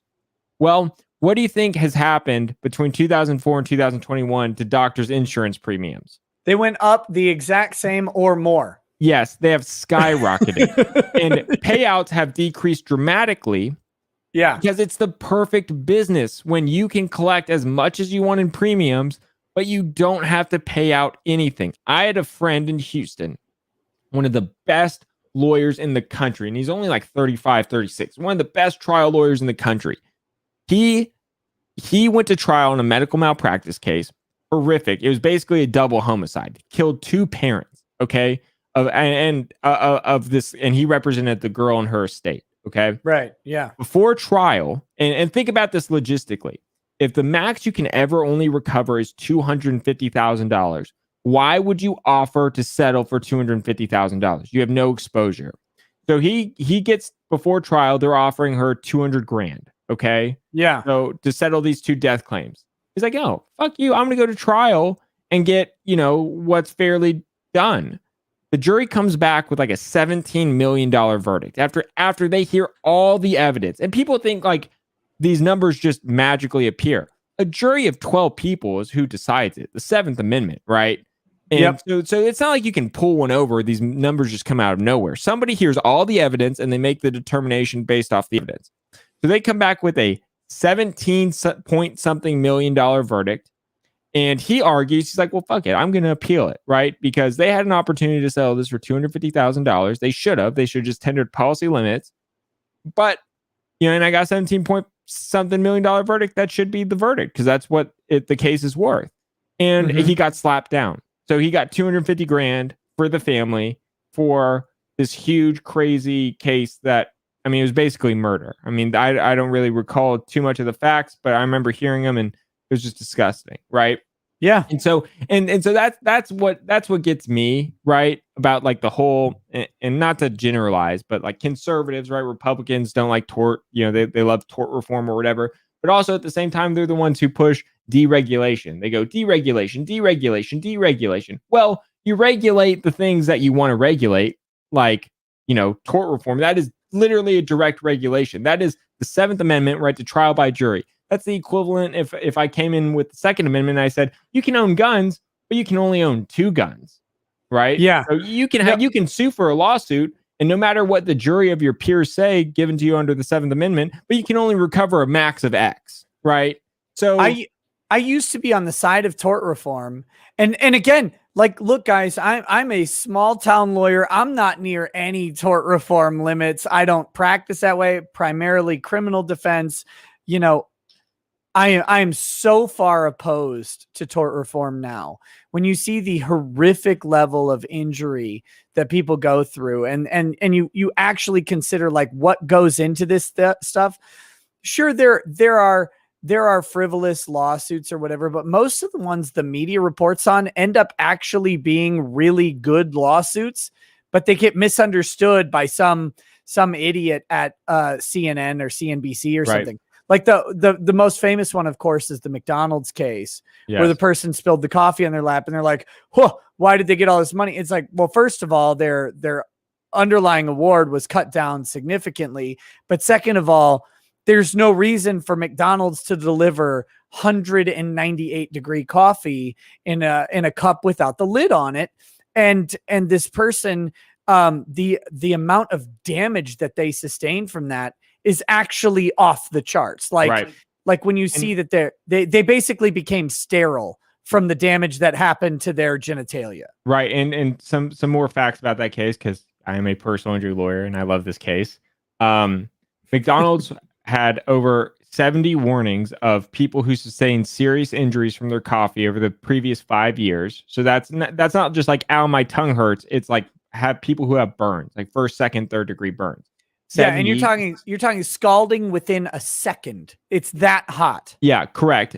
Second, there was implications that the reason why they made it that hot is because they wanted people to wait for it to cool down so they didn't get refills. So they had to leave before they could get refills. Save them money. Third, the reason why the jury awarded like $2.2 million or $2.8 million or whatever it was, the initial, was because that is how much McDonald's made in hot coffee sales in one day. Yeah. So it was symbolism. It was for the jury saying, you're going to screw with her. We're going to take away 1 day of coffee sales for you. That's it. And I encourage people to look up the burns that this lady sustained. I mean, it's disgusting. It's like literal horror, like Clive Barker horror movie level injuries that you would never wish on anyone. Like the way it got portrayed in the media is like, oh, someone spilled hot coffee in their lap and their skin was red. It's like, no, these are deformity causing burns. Right. To genitalia. Like it's off the charts. And the problem with it, and the reason why they could run with it, is because she even admitted it was her fault she spilled the coffee, right? So that's the initial fact that people need to get over, right? Like, oh, well, just don't spill the coffee. But it is foreseeable if you serve millions of cups of coffee that some of them are going to be spilled, right? And so you have a duty to protect the foreseeability of spilling coffee. I mean, we're not talking about, like these things that you can't get around. I mean, this is something that's preventable, right? So it's yeah, I mean, it is what it is. I mean, again, it's all a grift, right? I mean, I get it. Like the insurance companies, the tort reform people, if you follow the money, they're all just paid by the insurance company because they want to maximize their profits, right? So just like how I want to advocate for not tort reform because I want to get higher verdicts for my clients, in turn, like that gets me more money, right? Because I'm selfish and, at least I can admit it. They want to do the same thing. But I hate the problem with insurance companies. Yeah, the problem with insurance companies is they say, well, we need to do this to reduce premiums, and then they don't. I mean, that's the whole issue with Obamacare, right? Like, oh, well, and I remember this is a hearing. It was beautiful. It's like a town hall discussion with Obama on Obamacare. He's there. He's talking to a group of people, and these are power players. And then this lady stands up. She's like in her 30s. She's very pretty. I believe she was blonde, if I remember right. She is the lobbyist for the major insurance companies. And she says, if you can require every single person to participate in this by law, the insurance companies are in. And that's when the individual mandate became a part of Obamacare, because it wasn't originally a part of it. And that's when they solidified it. And the insurance companies were in on it because they said, we can't justify the expansion of insurance without you mandating every single person have to get insurance. Why did they do that? Because they wanted the cheddar. They knew that if you mandated insurance, that they could raise premiums a reasonable amount every year with impunity, because there's a statute, basically. I can't remember what statute it is, but there's a federal statute that says if insurance rates go up over a specific percentage year over year, they have to basically get approval from Congress to raise the rates. But there's an amount of leeway, and miraculously insurance prices still went up year over year, the exact same amount that they could to the maximum. And it's a lot, right? It's like 19% or something like that. Yeah. And so insurance companies, if they can minimize cost and maximize revenue, what business doesn't want to do that? And so tort reform is beautiful for them. Yeah. What a scam. All right. Are we going to watch the infamous video? Hit the share thing, and then I can bring it up.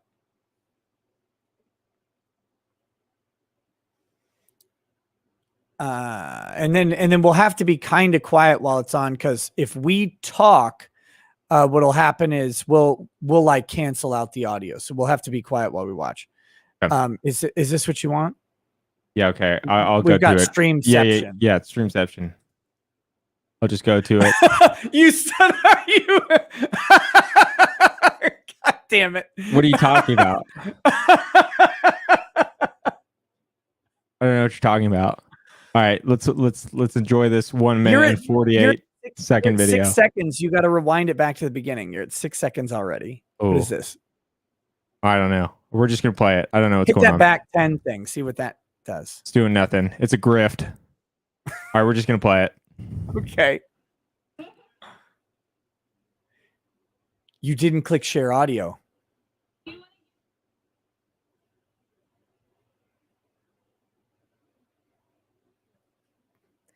You didn't click share audio. I didn't share the audio. How do It you share doesn't the seem audio? like it. Okay, first of all, cancel your screen share. Hold on. How do I do that? Just hit stop sharing. You bastard. Okay. Okay, now when you click on share and you share the screen, and you've got your entire screen thing, and you see the bottom, right at the bottom, it says share audio. Click that checkbox. Okay. It does. Okay. It says share. Some screens let you share audio. Look for the share audio checkbox on the next window. Okay. Yeah. Share audio. There we go. Okay.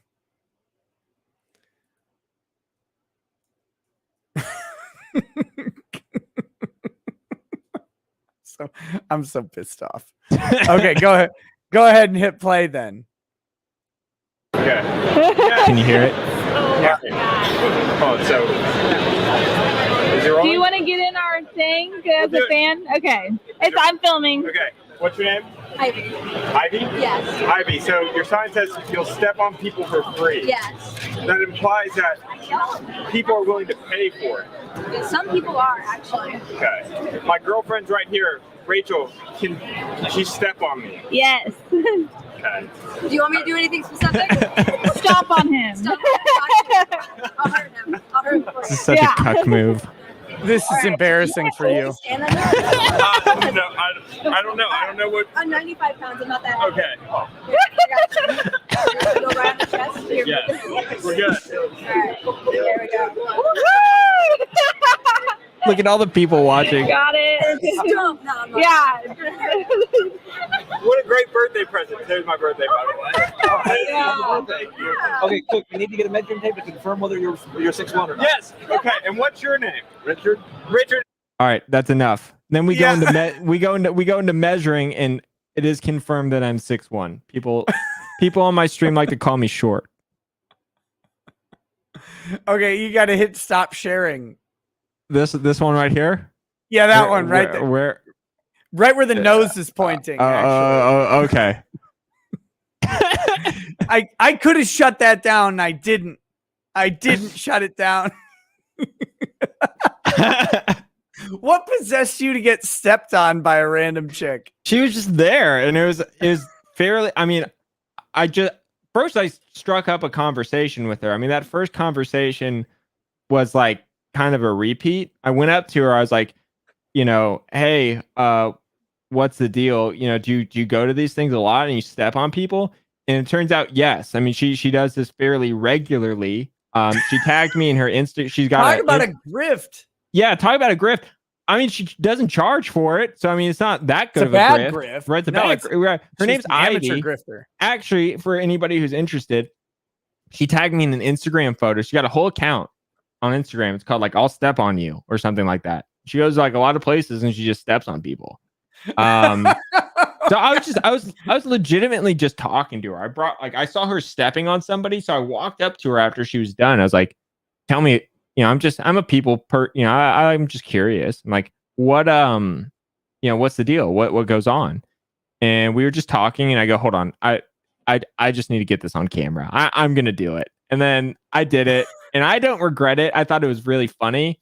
Actually, the funniest thing about this whole deal was that was supposed to. I made like kind of a mini vlog about Anime Matsuri, and that was supposed to be in it. And I sent a message to my editor specifically because I uploaded all the footage to Dropbox. And I said, make sure you put this one in there. It's hilarious.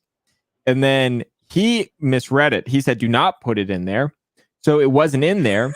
And then you were telling people that it happened because I told you it happened. Yeah. And so people started poking around. So then it became this big elusive thing like, where's the video? Where's the video? Where's the video? Where's the video? And so then it just kind of became a like a grift about, where's how's Tom hiding this video? Even though I got nothing to hide, I have no problem making it an idiot of myself. I do it, every day. So there it is. So great. Oh, that's actually one of my favorite things about being on the internet is all of the things people like, they're like freak out about. So I did one of my favorite things I've ever done when I hit 10,000 Twitch followers. I did an e-thought stream. I got thigh-high socks. I got really short shorts. I got a Sailor Moon small t-shirt to wear. So it's like just sucked to my skin. And I sat on my couch and it was loaded up with stuffed animals and like Christmas lights. Yep. Right. And I did this stream and all I did was made fun of people for not giving me enough money.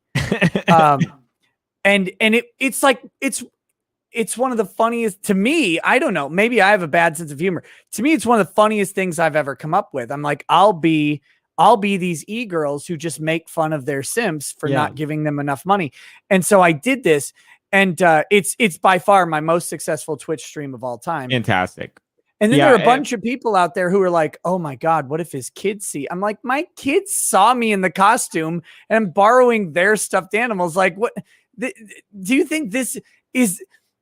Do you think that people on YouTube are embarrassed by like these things? It's like there's way more embarrassing stuff in my life than doing a joke. Absolutely. And because that sometimes gets brought up, because my day job is, fairly serious and you need to be taken seriously. And people sometimes, especially, and it's worse.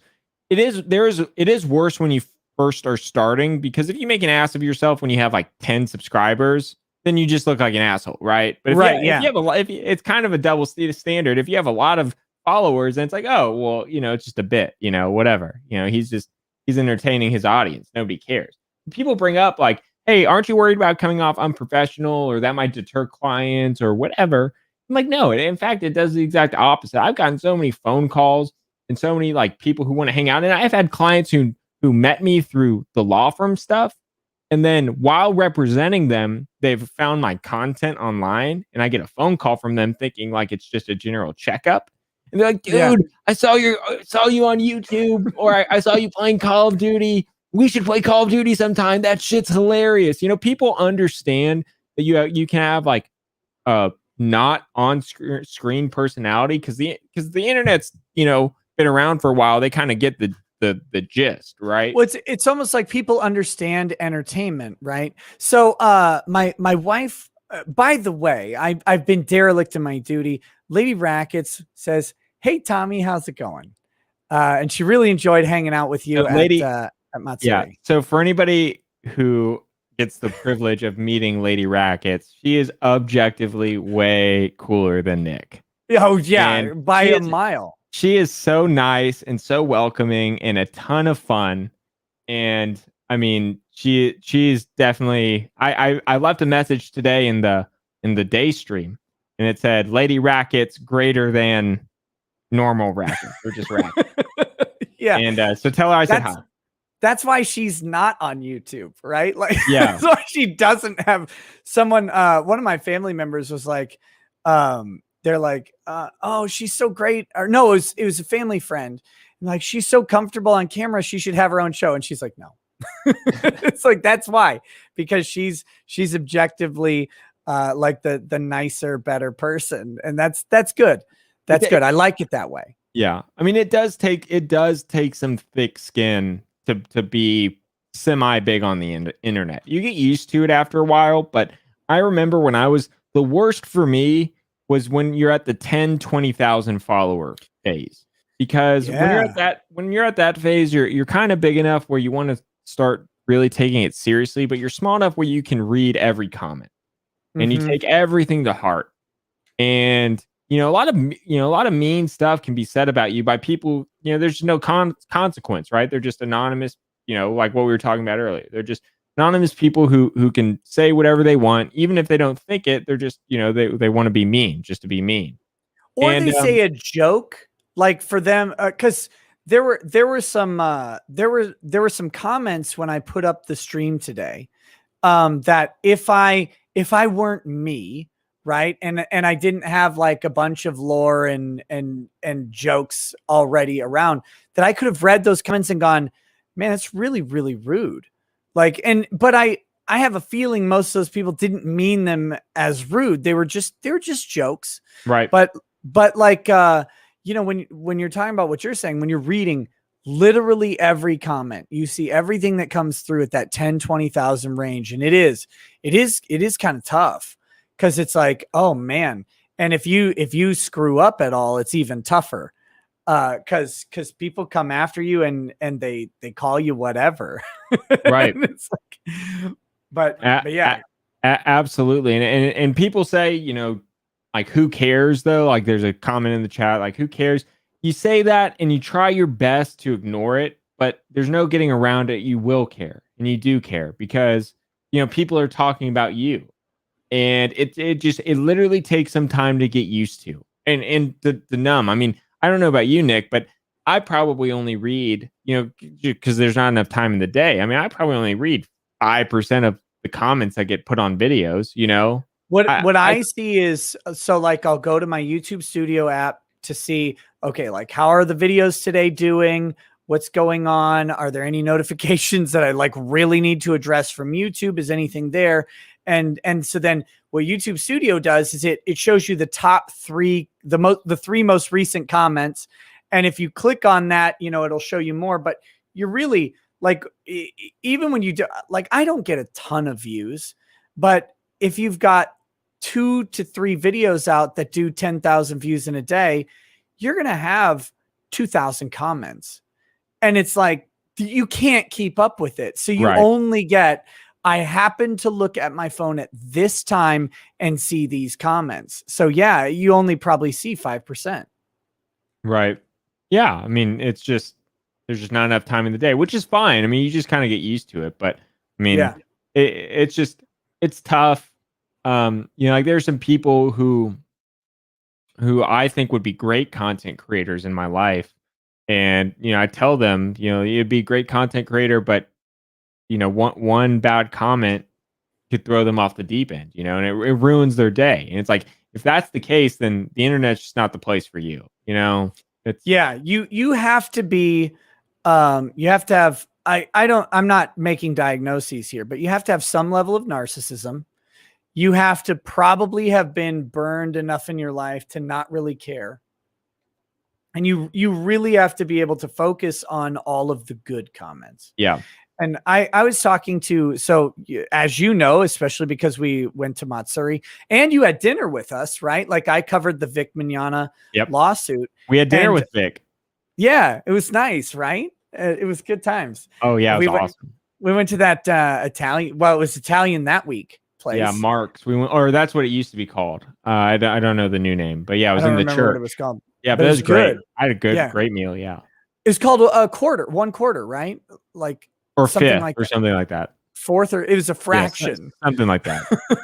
So, but I covered the Vic Mignogna lawsuit. So in that time, I've talked to a lot of people who work in the anime dubbing industry in various roles, including some voice actors who, for many reasons, wish to remain anonymous. But one of them was talking to me one time over the phone. I remember I'm in Ty Beard's office, Vic's lawyer. I'm in Ty Beard's office, and I get a call from this voice actor, and they're talking to me about some stuff that's going on and stuff. And it was a nice chat. And they said how, you know, they had been getting some negative comments online, like very negative. And the thing you have to understand about anime voice actors in America is they don't get negativity until recently. Like, the anime community, and if you understand the anime community as coming out of the 90s and early 2000s, a bunch of people who have been bullied for their hobby their entire life, right? Like, this is not it's not a slight to anime. I was one of those kids who watched anime quietly, and no one ever talked about it before Toonami ever came on TV. They were bullied for their hobby, kind of like gamers used to be before Halo came out. And so when they get together at their conventions, it's actually an extremely supportive community. Totally. Everybody's positive.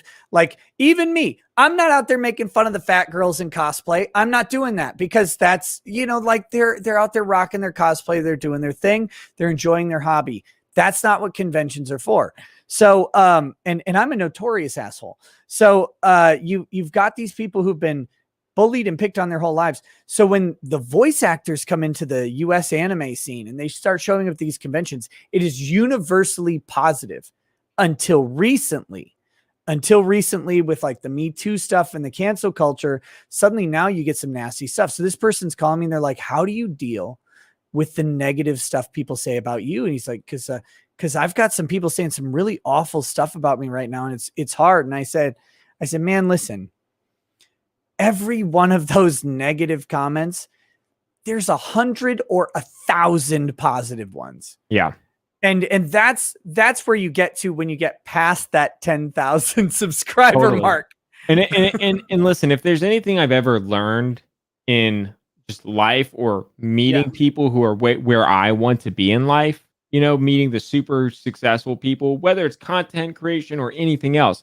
If you're a super successful businessman, you've had you've had issues, you've had, rough patches, you've had, misalignments or whatever, and people will bash you, talk shit about your law firm or talk shit about, whatever, but it's winners focus on winning, losers focus on winners, right? Yeah. So the people who leave the mean comments, they're literally going out of their way to comment something that is not productive. I mean, there's something to be said for constructive criticism, but I'm not talking about that. I'm talking about, legitimately just hateful comments. I'm talking about law Twitter. Right. That's what I'm literally I will do this to my dying day because this is an embarrassing group of individuals. They're the exact people you were talking about at the beginning of the stream. They're the people who comment. They've never practiced.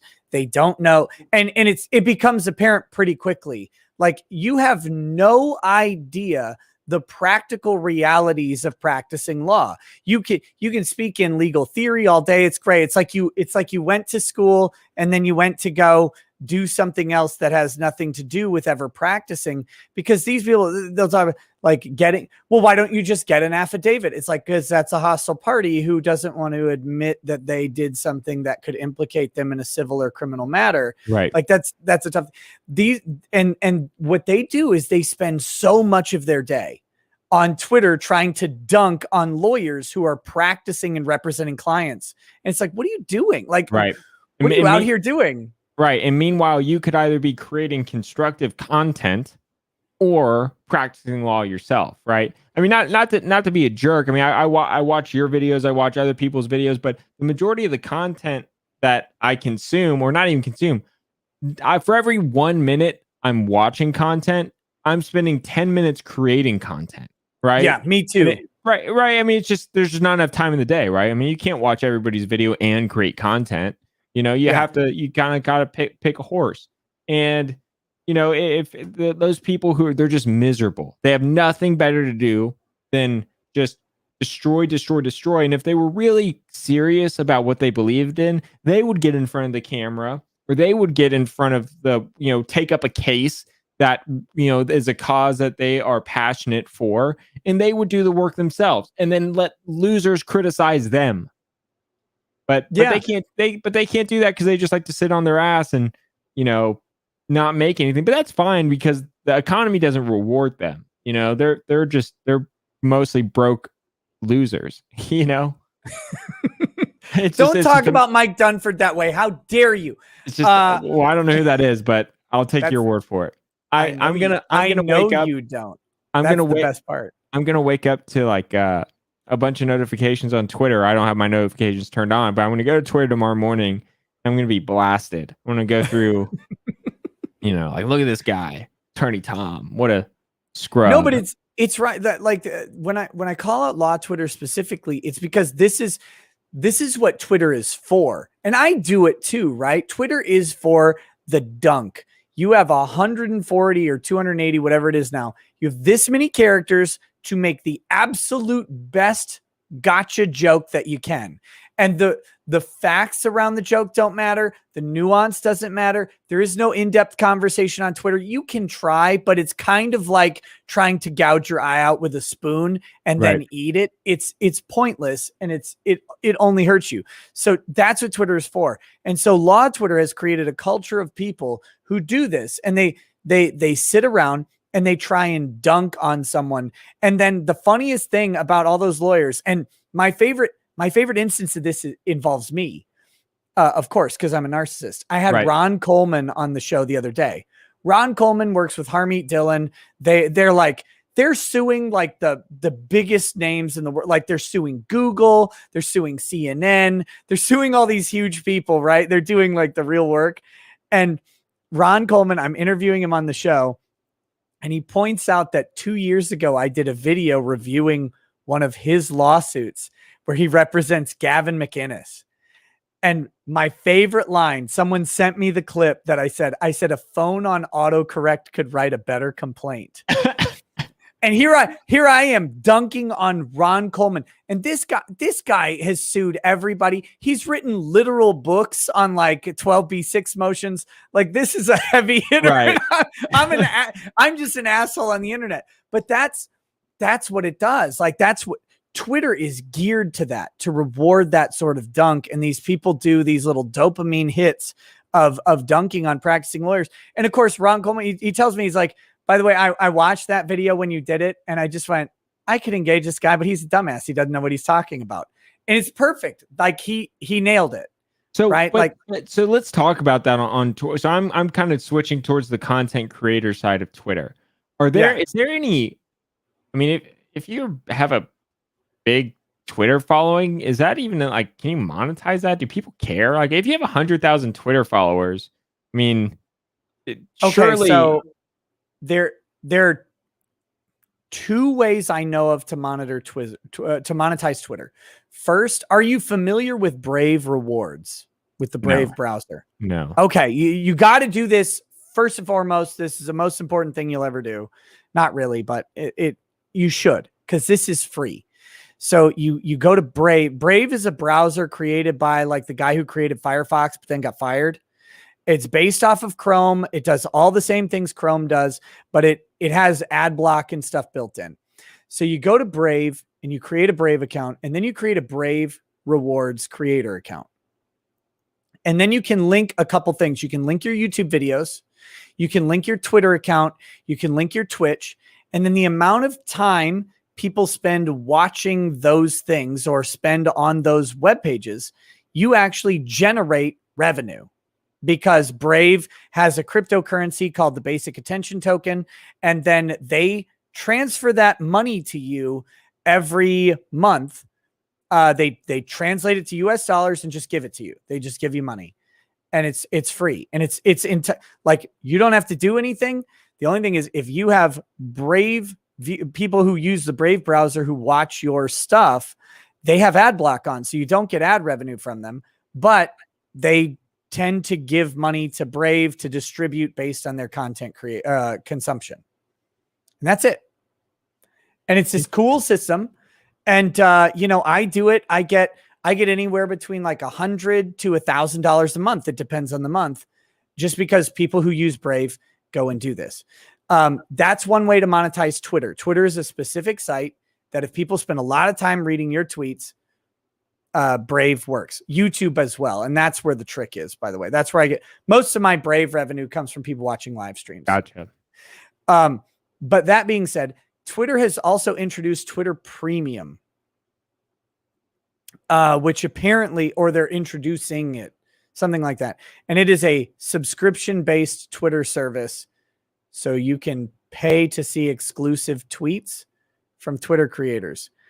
I, for one, can't imagine ever paying a penny to Twitter to see tweets. Right. Because for every Twitter tweet, there's literally a trillion others that are as interesting. So no, but I know some people who are really, really hopeful that will become big for them. There's an attorney named Greg Doucette. He really hopes he could translate Twitter views into money because you can't seem to make any. So that guy, okay, how many Twitter followers does he have? He has like 120,000. He got really big during the riots following George Floyd because he's ostensibly Republican. Although like he tried to run for Congress a long time ago and he got absolutely demolished. But so he's ostensibly Republican, but he was out covering the protests in sort of a pro-protest stance. So he gained a lot of followers. The problem with him is he tweets so much and his tweets are so unuseful that like the most interactions, he gets like 30 likes per tweet or whatever. He's very inefficient at tweeting effectively. He's just a spammer.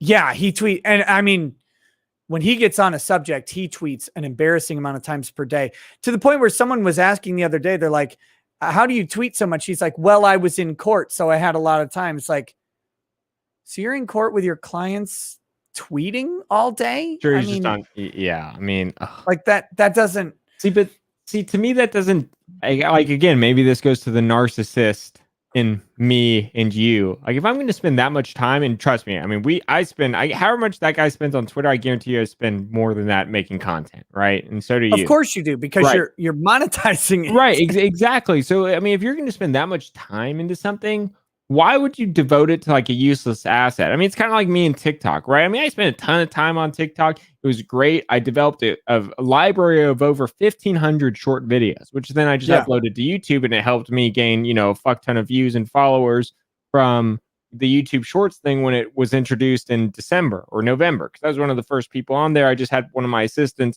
upload my entire TikTok portfolio to YouTube Shorts, right? Right. So, I mean, it was useful, but at the same time, about that same time when YouTube came out, I realized that, there's not really a clear path to monetize TikTok. Yeah, it's a cool party trick saying you got a little blue check mark on TikTok and, you have 500,000 followers or whatever. But why am I wasting my time doing this when it's not really beneficial? It's not really bringing in, a whole lot of business, and I'm not really generating a whole lot of revenue, where YouTube, even with a significantly less amount of following, I know I've gotten business from YouTube and I'm making money from YouTube. Why am I spending my time, on this shithole, right? And so if I was on Twitter, I don't know why these guys just keep going. And, if this guy really is hoping for some form of monetization, well, there's monetization out there. It's just not on Twitter. So it's possible. In fact, it's feasible that he has at least gotten a client or two from Twitter. I would hope to God that somebody who followed him for the riot coverage, got into a legal issue in Durham, North Carolina, was like, okay, I need someone. I know of this guy. Maybe that has worked out for him. I don't know. That seems like the type of law he practices is not what you do, right? Like if you get a referral for a catastrophic personal injury case, that case could be worth $200,000 to you, right? Like it could be worth quite a bit of money. It could be worth more too, based on contingency and all that. A petty criminal defense case is probably going to be worth not much, like $1,500 to $5,000. And so I don't know if he's actually pulling clients off this. I have no idea. In theory, he can monetize that, but I think the problem he has is that when he's tried to do podcasts and stuff, he's just not entertaining. So they don't take off despite the Twitter thing. But that's Twitter versus Twitter in a way is a lot like TikTok, right? Like it's almost impossible to monetize this content in a real way because it's such a short, truncated thing. I mean, some people have made tons of money off of writing blogs, but almost nobody has made money off of microblogging. Right.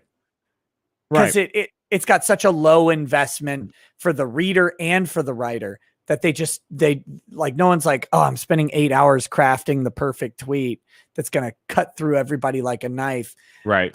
They just shit post enough that eventually one gets viral and it's great. So I don't know. I don't know what these people do. I know what you're saying is true for me is that like, I always feel bad because like, I don't watch much of anybody's content at all because I just don't have time. Like there's just every minute is I'm spending 10 minutes researching topics, figuring out how to do video or recording the video. Like that's what I'm doing. Right. Right. Exactly. I mean, it's just, it is what it is. Okay, back to super chats here. God, I'm way behind. I gotta catch up because I know this is late for you. Nick's Hex says, Attorney Tom, I see that your firm does dog bite law. Do you happen to know Kevin Landau? I don't know who that is, so no. That's good for you. Do you actually practice dog bite law? Have you done a dog bite case? Yeah, so I've done one, and I have one active one. And it's got to be a bad one, right? If you're hold on, let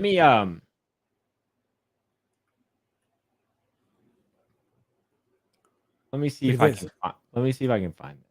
This is intense. Because dog bite cases can they can run the gamut of like a $5,000 surgery for, some stitches and a doctor visit and a little bit of trauma to all the way up to a death. If like a pit bull gets a hold of a toddler or something, like they can be really bad. Yeah. Oh yeah. I'm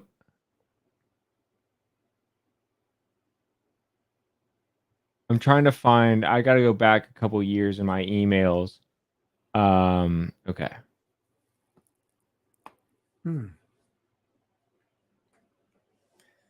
Speaking of, I need a truck to hit me so I can hire you to get some chiropractic care. Just minor injuries are all I want. Yeah.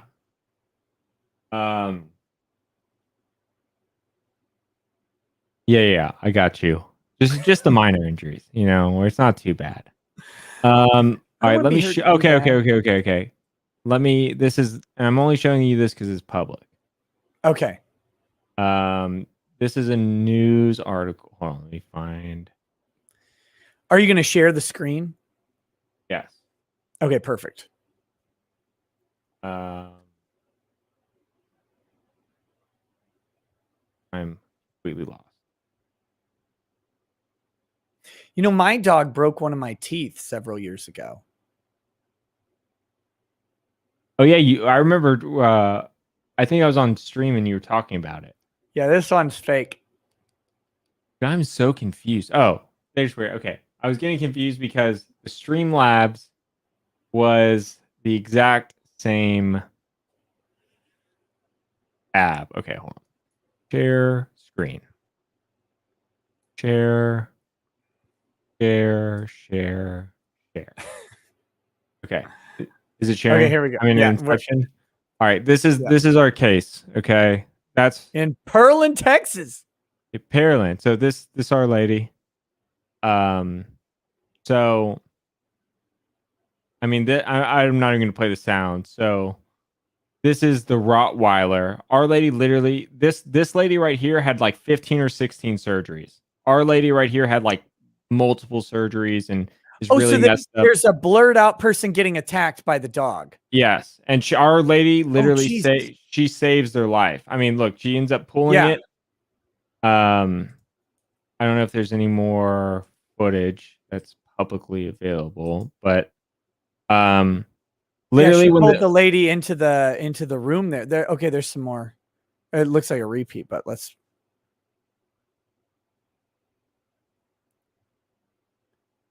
Yeah.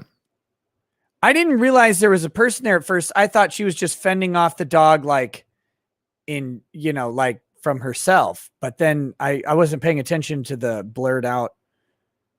Damn.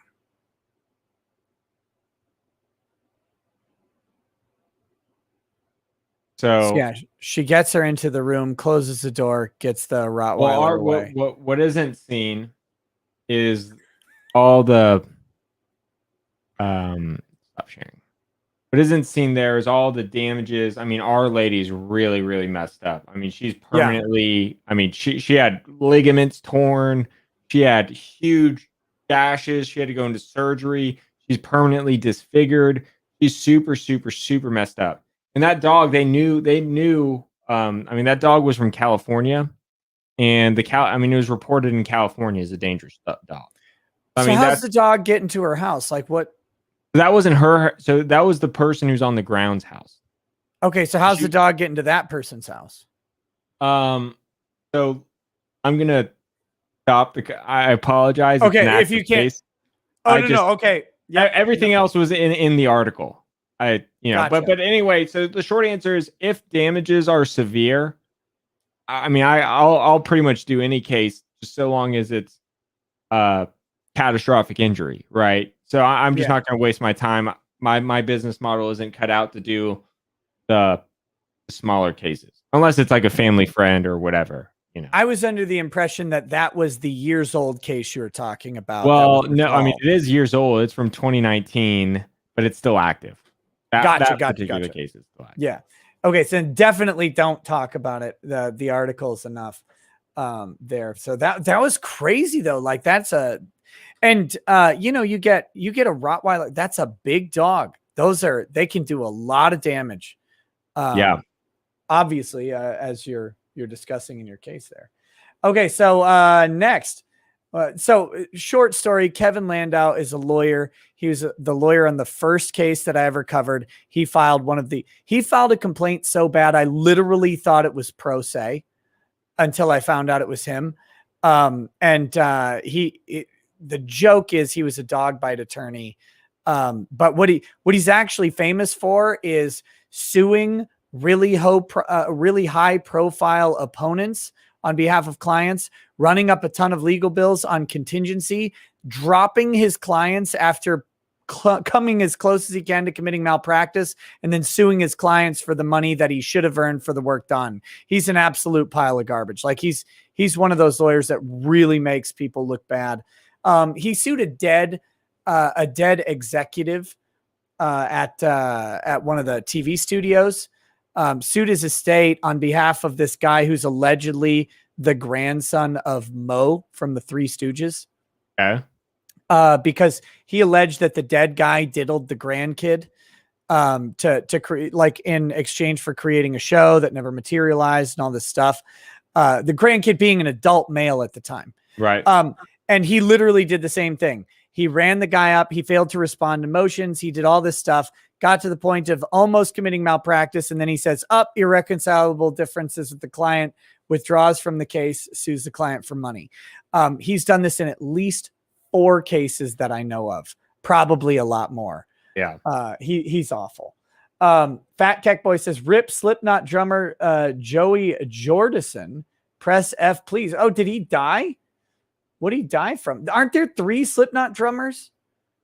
At least. Sucks here he died. Marty Lund says, Nick, how the heck did Hirohei find time to pass the bar, move to Texas? Also, where's this Tom guy we were promised? This seems like a bait and switch. Yeah, he does kind of look like Hirohei. Who's Hirohei? You should have met him at Matsuri, but he was too much of a chump to come. He used to be a streamer who covered the Ruby anime, RWBY. Like that was all he did. And then we're getting a lot of F's in chat. I worry about the F's are for the Slipknot drummer who died. Oh, rip F. And then now Hirohei does he has mastered the grift. He does all of his videos are like under 2 minutes long, and they cover some VTuber. We talked about VTubers earlier, and they all get like 300,000 views. And I'm like, you son of a bitch. Hell yeah. Yeah, I need to start doing I need to look into this VTube stuff now. Yeah, you should review some VTubers. I think that'd be great content for you. Awesome. Mr. Bentham says, so getting stepped on by an anime girl at a convention can be a write-off. Good to know. Yeah, it can if you're a content creator. Absolutely. In fact, the ones who do pay to be stepped on, technically you could write off the stepping on fee. Right. So if you find an expert stepper honor, everybody, y'all here, let me look up her Instagram. I follow her now. Oh god. Everybody should she doesn't have that many followers. I think it'd be hilarious if promote her on my show. That'll be great. Yeah, we're gonna promote Step on You Girl. Her name's Ivy. Very nice. I'm sure. Guys, you got to follow Ivy on Instagram. You got to do it. Yeah, you pull that up while I read these other things. Stabby McStabwood says, pollution is bad, but humans only contribute like 0.03% of carbon in the atmosphere. We need more molten salt thorium power plants, not windmills. I'm good with nuclear. Let's put nuclear stuff, and let's put it by cities that we don't like, just in case. Cartman, like San Francisco. Just put a new plant right by San Francisco. Dude, I was in San Francisco on Sunday, driving back into Napa. We had like 4 or 5 hours to kill before our flight. We drove through it. My girlfriend and I, we said this out loud while we were there. We said, we are not impressed. Like, this is not a place we'd go take a vacation. Like we did, we drove around. It was cool. It was really crowded, terrible parking. Like, we went to the wharf, like the docks or whatever. We drove down like the slippery. Oh, the turny road. Right. I know that's like super cheesy stuff. Yeah. We actually had some pretty good food, but everybody, yeah, that's the only thing that I've been to San Francisco very limited amount of times. I have family who live there. I have family who live in the surrounding area. And the only thing I like about the city is the food. There's some good food. But it's like, okay, but I can get good food other places the weather is bad. Yeah. The city layout is terrible. In Southern California, if you're going to complain, if you say California, you live in California for the weather, you better be in Southern California, because at least there it's a valid point. Yeah. San Francisco, it's always rainy and mildly cold, like that miserable cold where it's like not so cold that you just bundle up. Right. But it's never warm enough. I hate it. I'm not a big fan. So her Instagram, I can't. Is it going to blur? It's going to be blurry. Oh, I thought you were going to pull it up. I'll pull it up. Okay. What's her handle? It's all step on you for free, but on you is a U and 4 is a 4.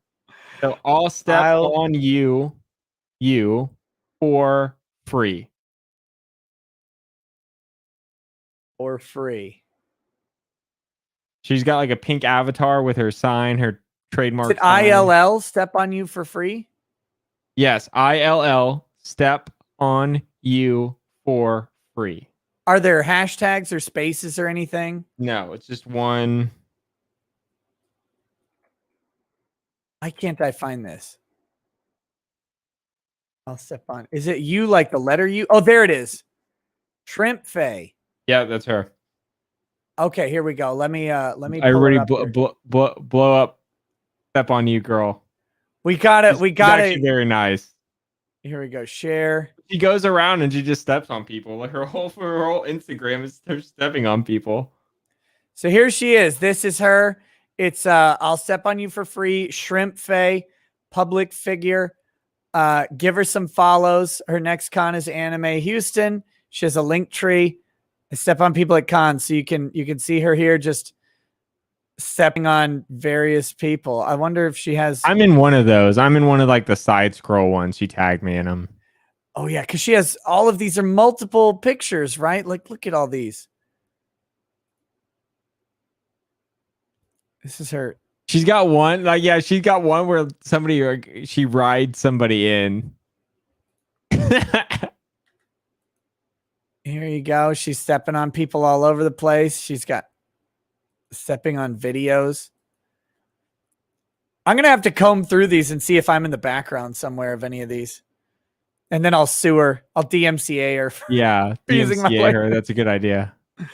That seems like a good plan. So here she is stepping on all sorts of weirdos.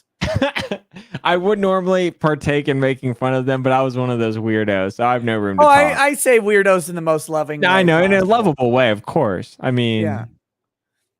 So I love the internet. I love how this is a thing. Like, there's somebody out there, and her sole side project, her side hustle is, or her hobby, I should say. Her hobby is literally going and stepping on people. And she probably gets a great kick out of it, you know? What's weirder to me is that there are people whose hobby is going and getting stepped on. Like, I can never figure the internet out because of this. It's great. Somebody made a comment in the chat, says these guys are attorneys. Yes, we are. We're the highest class of attorneys. Okay, so I have a bone to pick with the internet. If you think that we are the abnormal attorney, like attorneys are all these pristine, upstanding people, like, you haven't met any of them. Like, I used to get things and they're like, you drink and you're an attorney. I'm like, have you met us? Like, have you met any of them? these people put me to shame Yeah. in the amount of liquor that they drink, because, you know, some attorneys prosecute child molestation cases or whatever. You handle people at some of the worst points in their lives. Either they've lost a loved one or they lost ambulatory autonomy. Like, that gets heavy. Attorneys drink all the time. Attorneys tell jokes. Attorneys do this. And they're like, oh my God, you're so unprofessional. It's like, no, you haven't met a single attorney in your life. And all the attorneys who you hear the horror stories about, who go off the rails and abandon all their clients and cases, are the ones who don't have an outlet. You know, because the job is inherently really stressful.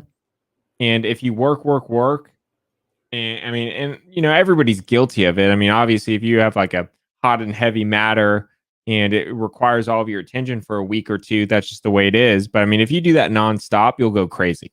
There's just no way around it. I mean, you could be the greatest lawyer of all time. You don't take care of yourself. You don't have an outlet. You don't have fun. You don't have some form of, you know, creativity or expression. You're going to go crazy. And you can have a destructive habit like alcoholism, or you can do, you know, you can be not destructive and either drink for fun with friends or have, you know, like some other hobby. But I mean, there are people who really go down the rabbit hole because, you know, they just work themselves to death and they're stressed out all the time. Yeah, and it's a big problem in the field, actually. Like, that's why they have organizations like Lawyers Helping Lawyers, and that's why attorneys can keep their licenses even after getting felony drug convictions and stuff like that, because they realize that this is a field, it's high pressure, it's high stakes, and you're dealing with people at the worst. No matter what type of law you practice, you're dealing with people typically in some of the worst situations they'll ever be in. Yeah. And so, and that takes a toll on guys. And so they, and gals, guys and ladies, they have to deal with that in some way. And some people choose very unhealthy outlets, but most, like, this whole notion that like attorneys are these soulless professional monsters, like, most of them are unfunny, but it's not like they're trying to be. Like, they're trying to be normal people. They're just not very good at it. Right, exactly. Cartman 54 says, my dream is to hear leftist states go full circle and banning all PC and smartphones. The internet will thank you and become less cancerous. Anana Moose says, great seeing Attorney Tom on the show. Love his YouTube stories. Had a question come up in a political philosophy class that I'd like his take on. Do people have a moral obligation to follow the law? I would say no. I don't think it's a moral obligation to follow the law, because I think the law can be inherently immoral, right? And I think throughout history, there's been a lot of cases where the law was objectively wrong. Well, like, for example, Jim Crow, people like glaze over. Jim Crow was the law. That was the law that was actually enforced. And the return of slaves after they had escaped by other states was the law. That was part of why the Civil War was fought. And so these are immoral laws that are on the books. Right. So, sorry. I mean, I agree, but that doesn't mean you can't be lawless, right? I mean, there's no easy answer. There's no black and white answer. You have to pick and choose your battles. I mean, I'm not advocating for breaking every law just because you can, or purposely breaking laws because you're an anarchist or whatever, and you'll go out of your way to break laws. It's yeah. Well, I mean, of course. But there are times where attorneys do advocate specifically for a client to break a law so that they have standing to challenge the law, right? Like that's a thing that occurs when there's a perceived unjust law on the books, and they say, this person says, I'm willing to fight because I believe in this. And it's one of the few times where attorneys can be justified in advocating against a lawful act, or advocating for an unlawful act for their client. They say this will allow us to bring this cause of action and go for it. And that happens from time to time. Right. Yeah. I mean, even current day examples as they play, like, for instance, you know, personal opinion, and I don't even smoke, but weed, right? How is weed? There are people sitting in jail right now for weed when It's in half mind blowing. in half the states it's legal recreational. I mean, I was in Las Vegas 2 weeks ago and I got a tour of a huge like cannabis facility because I was meeting with a big cannabis lawyer, and that they took us to one of their clients' facilities. Totally legal, totally regulated, and there are people rotting in jail for way less than that. How is that moral? Well, You can't justify weed that. is illegal, but this is not. And this is way worse. Way worse. Way worse for you. Yeah, absolutely. And I mean, it's just there's no way you can. There's nobody in the world who can convince me that that is moral in some way. Like, not only does weed need to be made legal yesterday, but they need to release every single person who is in prison for weed. Yeah. Like retroactively. I don't care if it was illegal when they broke the law. I don't care. They need to they need to be released yesterday. One of my viewers, Breck, who I believe is some sort of either a current LEO or maybe a former LEO, says third strike law. My uncle got life for a roach. Yeah. What happens if it is legalized? Hopefully, if it is legalized, he will be released. Because, I mean, look, there are violent offenses that accompany the marijuana game, right? Like, you can get people who, they stab people over a bad drug deal. That's a different story. But they're like ignoring those. Before we get to those questions, there are a bunch of people who are literally in jail, even for life, over a marijuana conviction. I remember watching an episode of Cops, and they busted into a house. They used infrared cameras from a helicopter, found a whole bunch of extra IR coming out from the basement. It was really hot because they had these big fluorescent lights. They were growing cannabis plants down in the basement. And the cop, they go in and they pull out this girl. She was probably 22, 23. And they're pulling out plants, and they're like, mandatory minimums, 5 years per plant. You're going to prison for like 45 years. How is, speaking of unconstitutional or immoral, talk about morality. Yeah. Mandatory minimums. Just terrible plan. I mean, what the fuck was Bill Clinton thinking?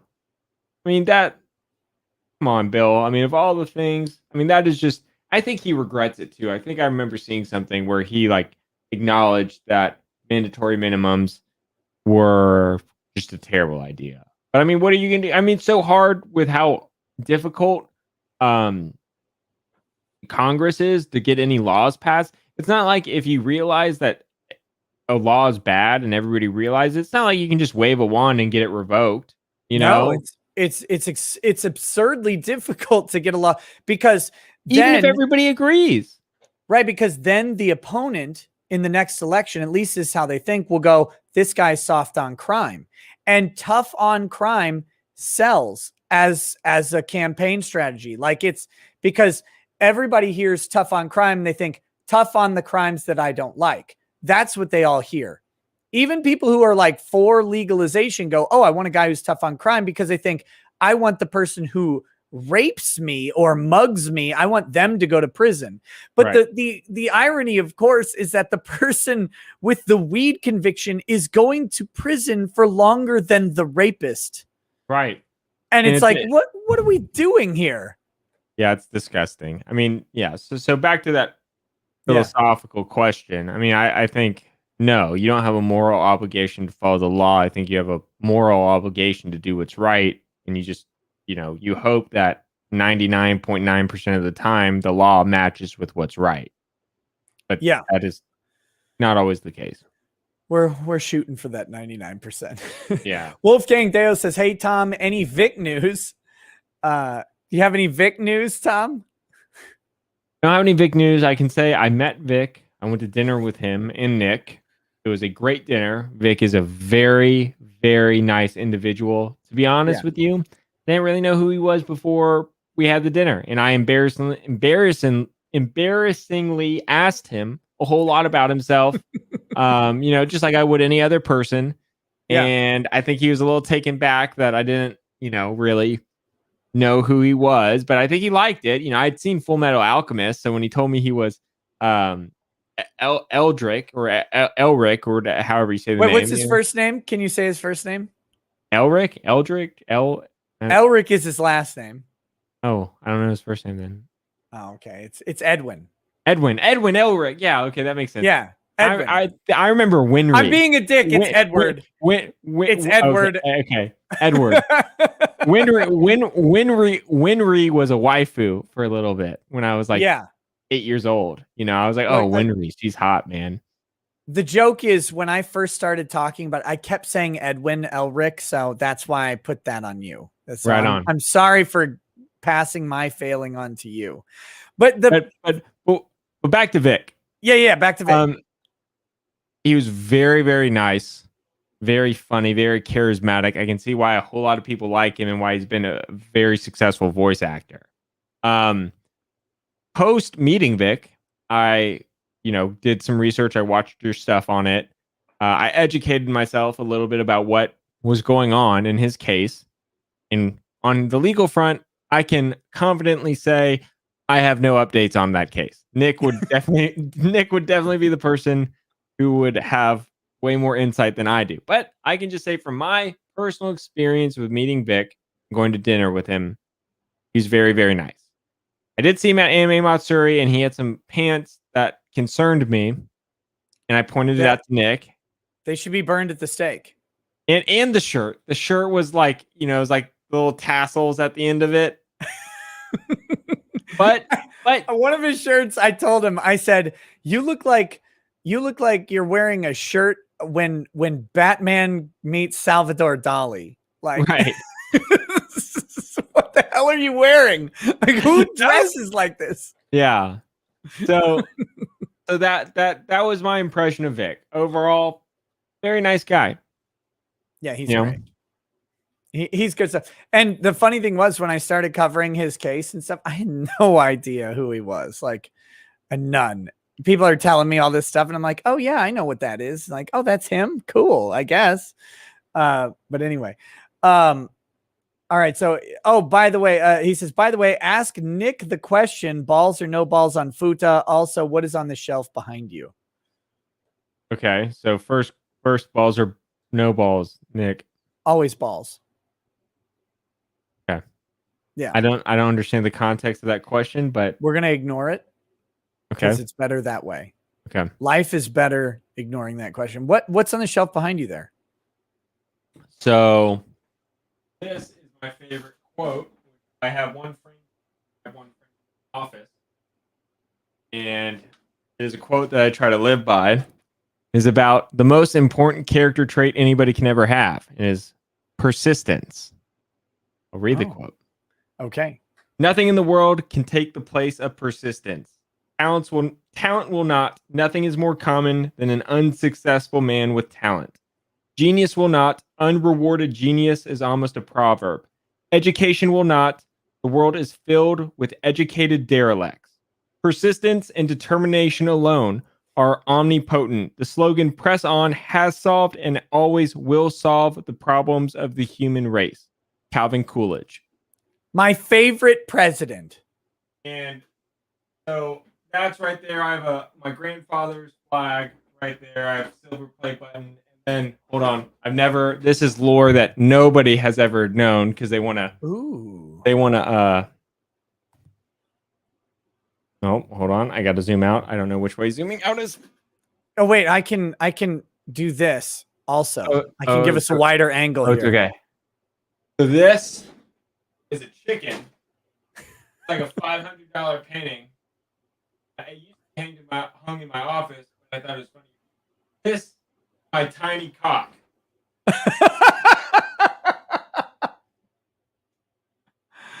Oh, that's amazing. Thank you for that. Well, there you go. Beautiful. Calvin Coolidge is unironically my favorite president think of all time.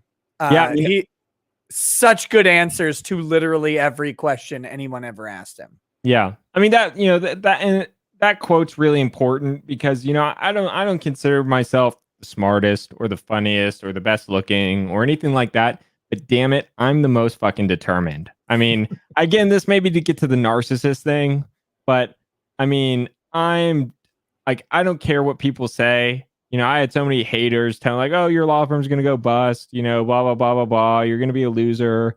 You know, I had teachers who didn't like me.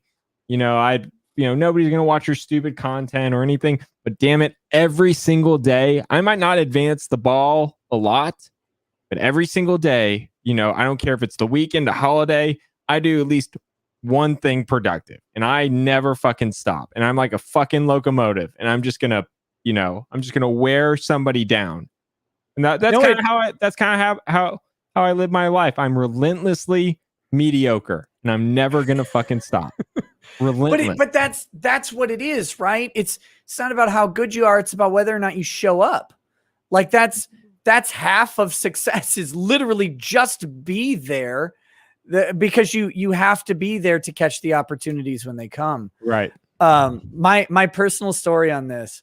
So when I met Lady Rackets, she was not interested in dating anybody at the time. She's just not into a relationship thing or whatever. And then, you know, like a little bit after that, we were married, which is great. A couple years later, we graduate from college. We move back to the Twin Cities. We join a church, and at the church is one of my high school French teachers, right? Happens to go to the same church. I had no idea. And so she meets Lady Rackets, and she's like, oh, my husband is so-and-so. And she's like, oh, really? I had him as a student. And she says, yeah, you know, when we first met, I wasn't really interested in dating anyone or anything like that. But, you know, he was around, he was persistent. And then eventually, you know, we got together and the rest is history. And that's what she said. She says, if I know anything about Nick, is that when he found what he wanted, he wasn't going to stop until he got it. And it's whatever you do in your life, like legitimately, the most important thing is that you show up and you do it. Right. I mean, even when you fail. Exactly. And there's so many people. I mean, I guarantee you get this all the time because I get it all the time from people who want to be content creators. Oh, if I could just do this, or if I could just do that. Oh, I would do anything to be a content creator. You know, you have it so easy. Being a content creator is great. All right, great. Do it. You know, we all start with 0 subscribers. They just don't want to fail. They don't want to be embarrassed. You know, when you put out your first 10 videos and nobody watches them, it's literally embarrassing. Nobody. Yeah. And, you know, but it's not, it's embarrassing. You think it's embarrassing, but it's really not because nobody really cares about anybody other than no one was watching it to embarrass you in the first place. Right. Right. Exactly. And so there's so many people who just justify and make excuses, you know, like, oh, I don't have a nice camera. I don't have a nice microphone. I don't have any of that. Well, dude, guess what? We all started with the basic webcam, you know, my basic webcams it's around here somewhere. I don't know where it is, but I mean, I literally started out with mine's right there. It's a Logitech 920. That's what I had, I think. Yeah. Yeah, I mean, I made. Okay. Yeah, I mean, you just do it. You just do it. You do it, and you fail, and then you learn from that failure, and your next video just slightly sucks less. And I learned from the quartering. And people make fun of the quartering. That's fine. I like Jeremy. He and I have always had good conversations, good interactions.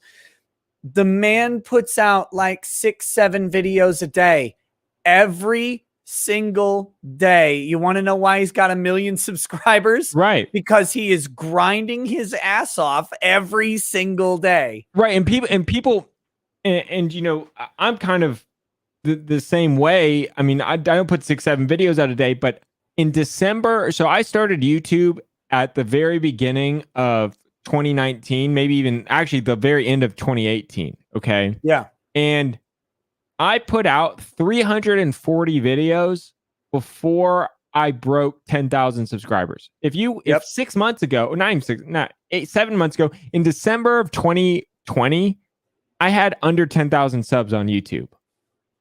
You know, and deservedly so, because my content kind of fucking sucked. The only thing I was good at was short form content, which is why I was good on TikTok, because I got, you know, I'm good at like witty, kind of funny stuff.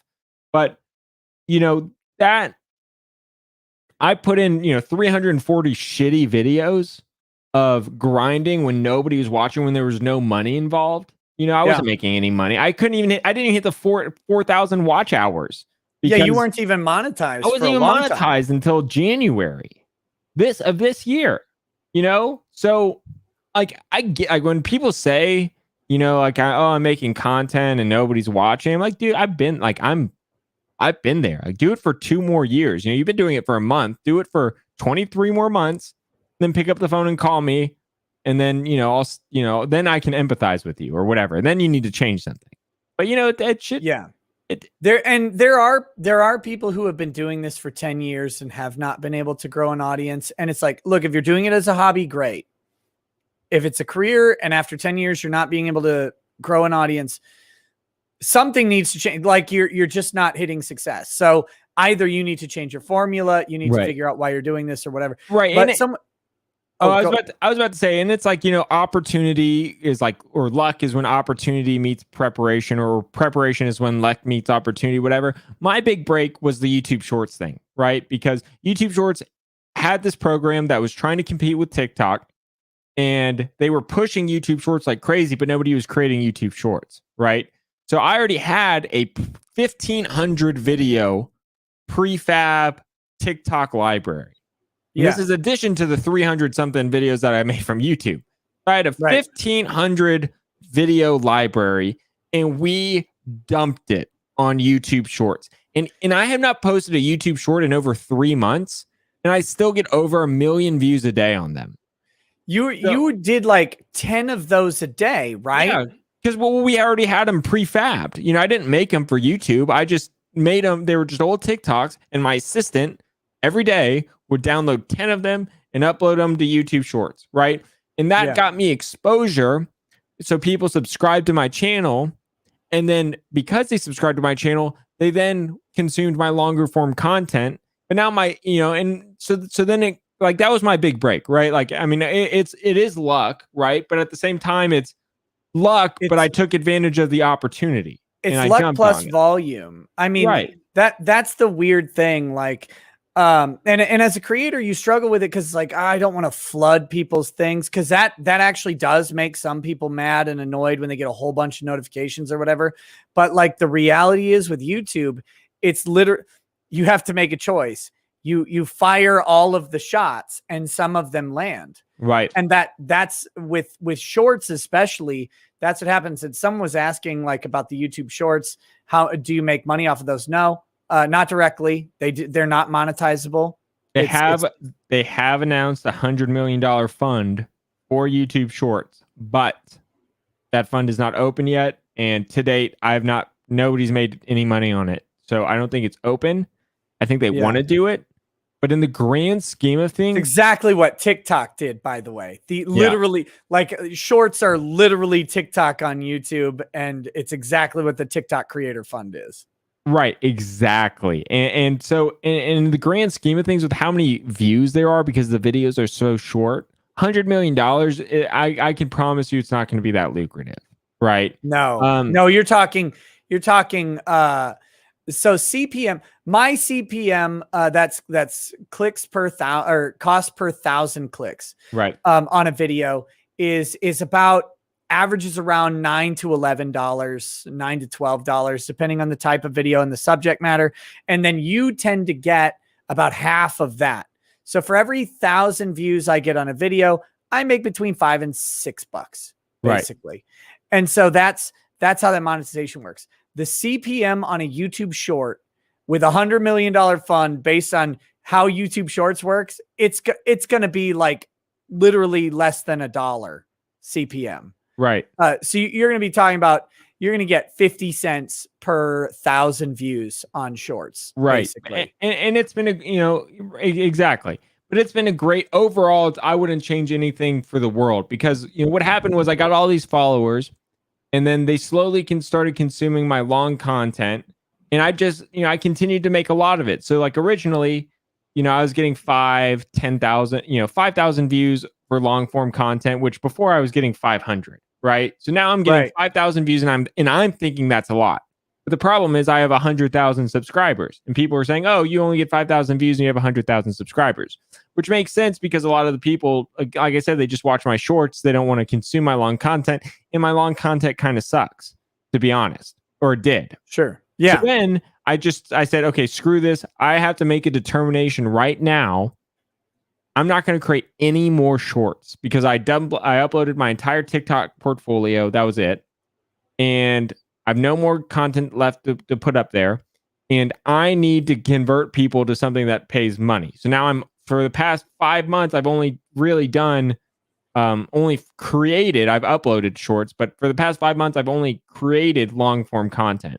And I have 2 editors now. My content's gotten so much better. And now my average views, I've fought my way back to it. I have 380,000 views. My last 4 videos have over like 50K, right? And I just released a video today. I just checked before the stream started. In like 2 hours, it got over 10,000 views, which is a ton for me.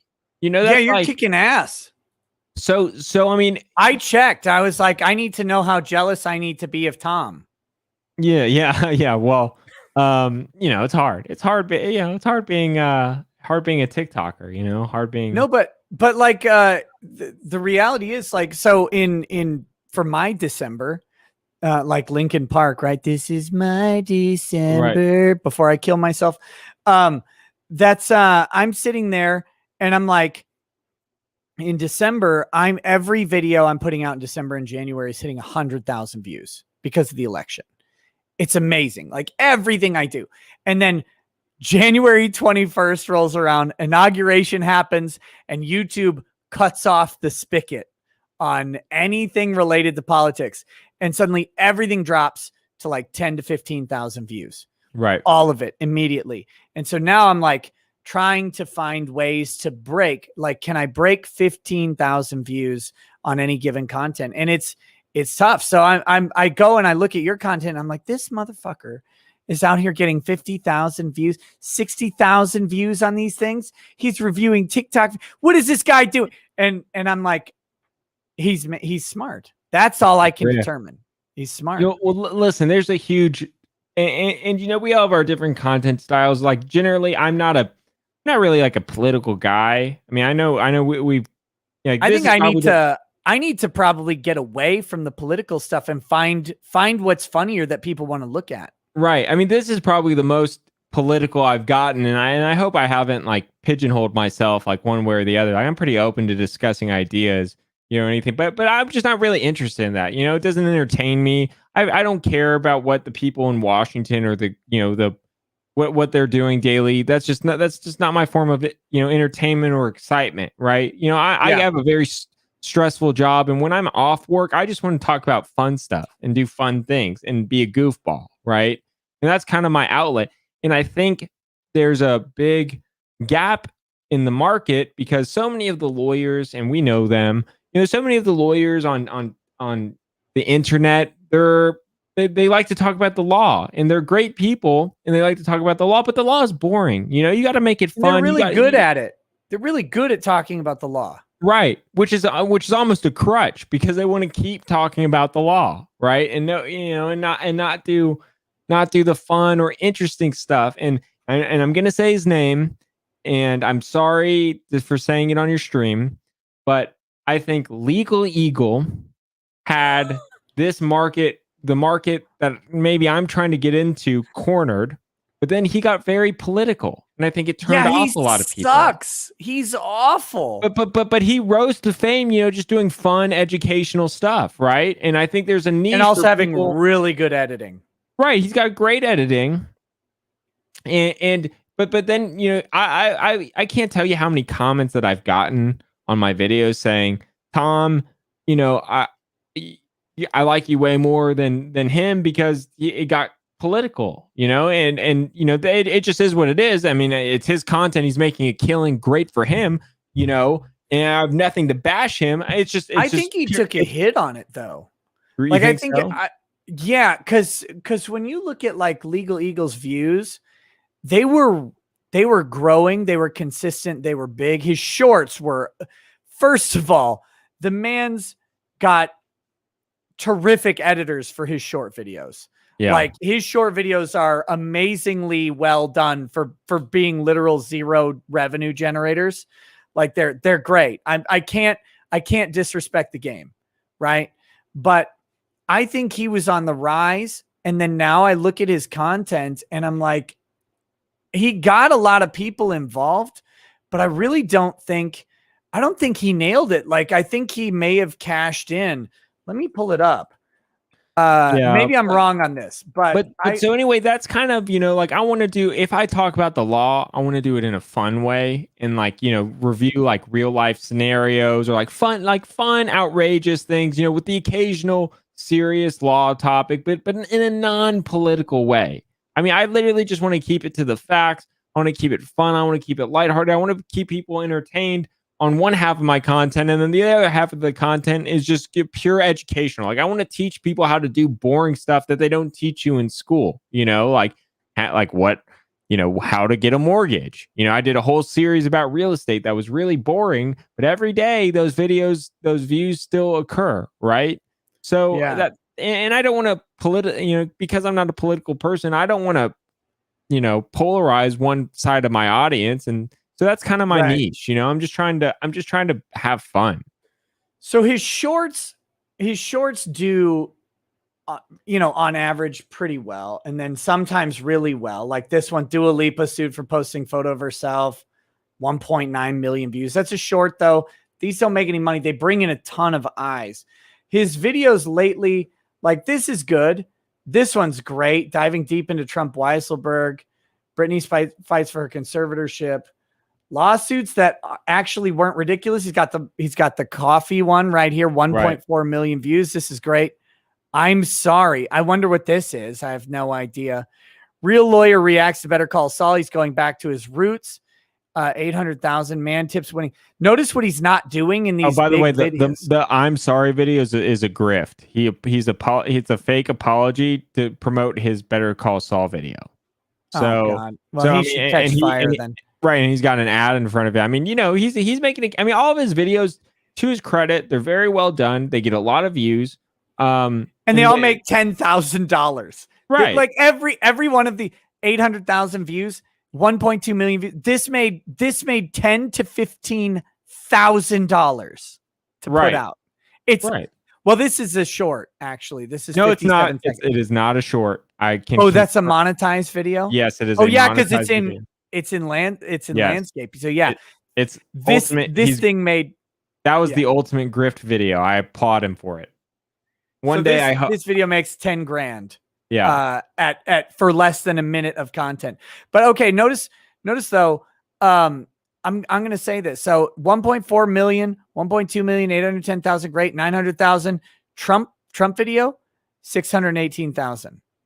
Or 681. That's half the views of some of these other ones that he's doing. I don't think his King of Tucker Carl. Well, this one got 1 million, I guess. I don't know. Maybe I'm wrong on this. Probably. Yeah, I listen. Here's my deal. I hate Devin's content, by the way. God, it makes me want to vomit. See, I don't feel as strongly as you do. I actually, I watch his stuff, and he's definitely, he's definitely got the whole team, the whole spiel together, and he's definitely the leader of our niche, right? I mean, right, wrong, or indifferent, he's got the most followers. Oh yeah, he's the most popular, and look, I'm going to say this very, very specifically, and I know this to be true. Devin is a favored content creator on YouTube. Totally. He has a partner manager. They love him. And my partner manager talks like wonderfully about him and how great he is at doing stuff. I'm sure. Yeah. Yeah. I'm not trying to get away from like Devin as a person. I'm back to the conversation about like content creation, like selfishly, like my grift, right? Like trying to find a niche. So my niche is, one, I'm trying to do fun stuff like what Legal Eagle did or does, but before he got political. So two, I'm trying to stay not political so I don't isolate anybody. so that hopefully my ceiling is higher, because there are people who just straight up won't follow legal because he's political now. And 3, I'm not as clean cut, fine tuned as legal. I like to cuss. I like to wear birds aren't real t-shirts. I never dress up because I hate suits. I'm legal does a great job with present. Like, if you show his videos, the first thing you're going to look at him and go, wow, he looks like a lawyer, right? Exactly why I hate his content. Right. You watch my content and you go, this guy's not a fucking lawyer. He's a clown. But then, hopefully if you watch a couple of them, you get into the lore or the community and you're like, okay, this is, I'm just trying to be myself. I'm not saying Devin's not himself, but I don't want to portray myself. Not. Come on. He's not. He's produced. It's well done. His law firm is the smartest thing on the planet, because what they did was they recognized whatever Devin did in the courtroom stopped mattering the second he blew up on YouTube. And they said, he is Kim Kardashian, right? Like, that's what he did. They're like, we'll put on you get the nicest suits. You get a beautiful backdrop of fake law books or whatever that no one's ever read. We'll pay $50,000 for a law library for you. You've got editors to do this stuff, and to be very clear, I am praising the editing on Legal Eagle's channel. It is phenomenally good. His videos, that's the one thing I can say. They are they're some of the most well-produced content you can imagine. Right. And they're beautiful. They're beautifully produced videos. And exactly what you were saying about Kim Kardashian earlier, I guarantee you Devin brings a ton of business to that law firm through his YouTube channel. He does. And so I'm sure they said, you know what, like, we don't care if you never litigate a case again. You have nailed it. You're a handsome guy. You dress well in a suit. You sit down, you've got a great talking cadence, and you can somehow enrapture these people. And he hit a formula and he does it really well. I think his biggest mistake was getting political, because I think if he would have never done that, I don't think he would be locked at up 1.75 million subscribers. I think he'd be at 4 to 5 million subscribers. Right. I mean, I think the gold standard for professional content creators is Dr. Mike. You know Dr. Mike? Yeah, he's I know of him. I don't watch. I mean, his stuff. deal. I mean, he's kind of the same as Legal Eagle's. Got beautifully produced stuff. Yep. He's a very, very good looking guy. I mean, just objectively, that I'm sure that helps. But he's got 8-10 million subscribers, and he's done collabs with Legal Eagle. But I mean, he kind of stays pretty fact based. And been consistent and consistently produces high quality content. I mean, obviously it's a little cheesy, but I mean, you got to play the game. I mean, I do not. YouTube loves cheesy. Right. I do not get on him for that at all. But, he's just crushing it. I mean, there's just, he's just at that next level. So hopefully one day. So someone says, Dr. Mike is such a milquetoast though. Yes. Legal Eagle is such a milquetoast too. We're not talking about the overall quality of what they're putting out or the veracity of it or anything like that. It's just the fact that they play YouTube very, very well. It's all game. I mean, I know TikTokers who have, like I said, 10, 15 million. They hate what they do. If you met them in person and they were behind closed doors and you didn't know who they were, they'd be normal people. They'd be swearing. They'd be cussing. They'd be talking to, just bullshitting with you, shooting the shit. And they put on a facade because they know it works and because there's a lot of money at stake. And all these guys, I do it to an extent too. I mean, what you say on camera versus how you say in real life, I try to get as close to my authentic self as possible. And Nick is very much his authentic self, or at least if he's not, he portrays it fantastically. Right. I'm like the same person no matter where you find me. I'm going to laugh with you. I'm going to drink with you.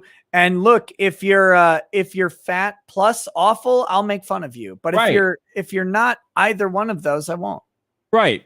Yeah. And that's just, there's just differences in content style, and a lot of people just play the game, and there's nothing wrong with playing the game because objectively it works for them. And back to our favorite word, it's just their grift. I mean, And know they're very that, good. right? They play the game, even though they might despise their content. And I bet you a lot of the big players hate their content. They don't even, they're not proud of what they're putting out, but it's the grift. Well, look, here's the reality. I had a couple ways to go. I had very, very close friends who went the election is a full-on fraud route, which is fine. Like that's fine for them to do. And they gained a ton of subscribers. I'm talking my buddy Doug went from 18,000 to 450,000 subscribers in like a month. And going off of like the election stuff and really hitting that stuff hard. And I hit it mildly hard during the election. And it was good to me, but I would never go like full in. And I passed up in some ways some opportunities there. Also, all of those guys who did that have been fully canceled off of YouTube now. Right. And they don't even have channels. So for me, I decided to play the long game. I've looked at Devin's content, legal, and I've said, I can put on a suit. I can sit in front of law books rather than a painting of whiskey or a bunch of anime figures or whatever. I could do that. And I could review like My Cousin Vinny. I could review The Rainmaker. I could do those things and I could talk about all the differences. I can't do that though. Like I would hate it. Right. And I've been presented with those things several times. Do I do this and hate what I do, or do I do what I like and try to build my own thing? And that's what I chose. And that's clearly what you chose too. Right. Yeah. I mean, like you could sit in a suit and you could review every personal injury. So like you could go going through the potential personal injury claims in Terminator 2. Right. Like, do we hold Cyberdyne Systems liable for, that's for actually Terminator coming back? That's a great video. I might do that. That's a great video. But yeah, I'm not can going you to hold Cyberdyne liable for its robot coming back in time? Yes. The important thing is I'm not going to do it in a suit. I'm going to potentially cuss. You're wearing an eye patch. Well, yeah. When I first started, I tried. And it's hard to find your own voice and style when you're first starting. But when I first started, I was in a suit. I was trying, doing more legal, stuff, try hardy stuff. And then, it's just not you. And it reflects on camera, I've really started to find my own groove in what the content that I like making. And when you like making the content, hopefully it reflects with the community that you build, right? And it's not a fake community. And that's what I worry about. I want people who meet me in real life to already know a little bit about me, right? And like be able to bullshit with me and talk with me. And I worry that a lot of those bigger creators that have the fake persona, like I don't know what Devin's hobbies are, like I don't know. Like I couldn't, if I met him in person, I would be from square one. I wouldn't know what to talk to him about or anything, whatever. I mean, it just is what it is. I mean, it's just a different, it's just a difference in style. Exactly. Okay, we talked about that for a long time. Next we've got Pastor Flash says, great to see Attorney Tom here. Now the important question, Nick, Tom, should a Fuda have balls or no balls? I said balls. You don't have to really deal with that. We don't need to go into that question. That question is although I think what the question is because you hang around here from time to time. Ryoji Mata says, holy crap, Attorney Tom, we look like doppelgangers of each other and we both live in Texas. Lol. Nice. Twilight Dragon 3 says, someone in the chat said that Attorney Tom looks like Hero. Hey, I can't unsee it now. Love the painting, Nick. Super Iron Bob says, Attorney Tom can bite me on the need for faces. I'm not sure what that means, but okay. Oh, I think the anonymity thing that we were talking about earlier. So Uriah Wright says, destroy this man by introducing to HoloLive, Nick. I did. Faulty, he's got the VTuber bug now. He's gonna like 2 days from now, it's gonna be like, what's a VTuber? I'm gonna make a VTuber show, guaranteed. Or at least one episode. I mean, if you said like I can just download a software and make one video about it, I'm going to do it. Someone sent me a VTuber avatar, and I'm thinking of printing it out and burning it at the stake on a short. Like, oh, this is my VTuber avatar, and then just have that that Requiem, choral song that like Right. that one. Faulty Pillar says the fact that boob mouse pads exist means weebs will buy anything. That's true. Gnome John says the original VTuber, Kazuna I, got multiple VAs/replacements and it generated a lot of hate. They closed down a channel basically if a talent leaves or is fired. Interesting. Skoda Big Johnson says, how did you get Sun from Breaking Bad on? Keg7Go says, Tom, one of the first breakthrough VTubers called Kazuna AI, got their original actress laid off and replaced, which caused a huge uproar. People are very attached to the person behind the VTuber. Interesting. So there you go. They love their voice actor. I wonder if there's a non-compete. Like if that girl got canned, it might be the best thing for her, right? So she gets canned and then she just creates her own VTube. And then, within a day, it's got 1 million subscribers. She's set. Maybe. The best case scenario. I think there is a non-compete though. Yeah. I mean, I think HoloLive, which I'm pretty sure is a China operation, they know what they're doing. They know what they're doing, and they own everything about it. And I think there would be if they tried to violate that non-compete. That's a weird thing, by the way. Non-competes are this neat little legal fiction where we're like, oh, okay, you can't compete in a reasonable distance and a reasonable time. But when your business is the internet and it's global, like what is the reasonable distance and reasonable time? Yeah, that's pretty gnarly. Yeah, it's okay. Let's see. Noir777 says, Rackets, I would love to see you talk to Destiny. Destiny's a stripping name. Ryan Acorn says, since you brought up FaZe Clan, Nick, do you have Tom have legal input on the massive crypto scam a bunch of them are involved in? CoffeeZilla is doing a great breakdown. I have not looked into it at all. So I made a video about this. I've been looking into it. I mean, I definitely think that there are a lot of causes of action. I only covered one. It was actually about securities law. But I mean, I definitely think basically these influencers promoted a pump and dump.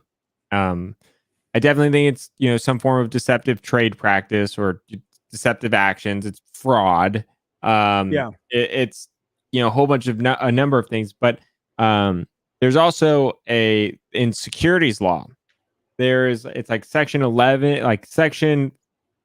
I already forget. But there's some code of securities law. Yeah, it's like section 11A2. Okay. And it says that it creates a statutory seller. And basically, if you are selling a security at its inception, so not on the secondary market, but basically at its IPO or equivalent, you can be jointly and severally liable for what you promote if it's misleading.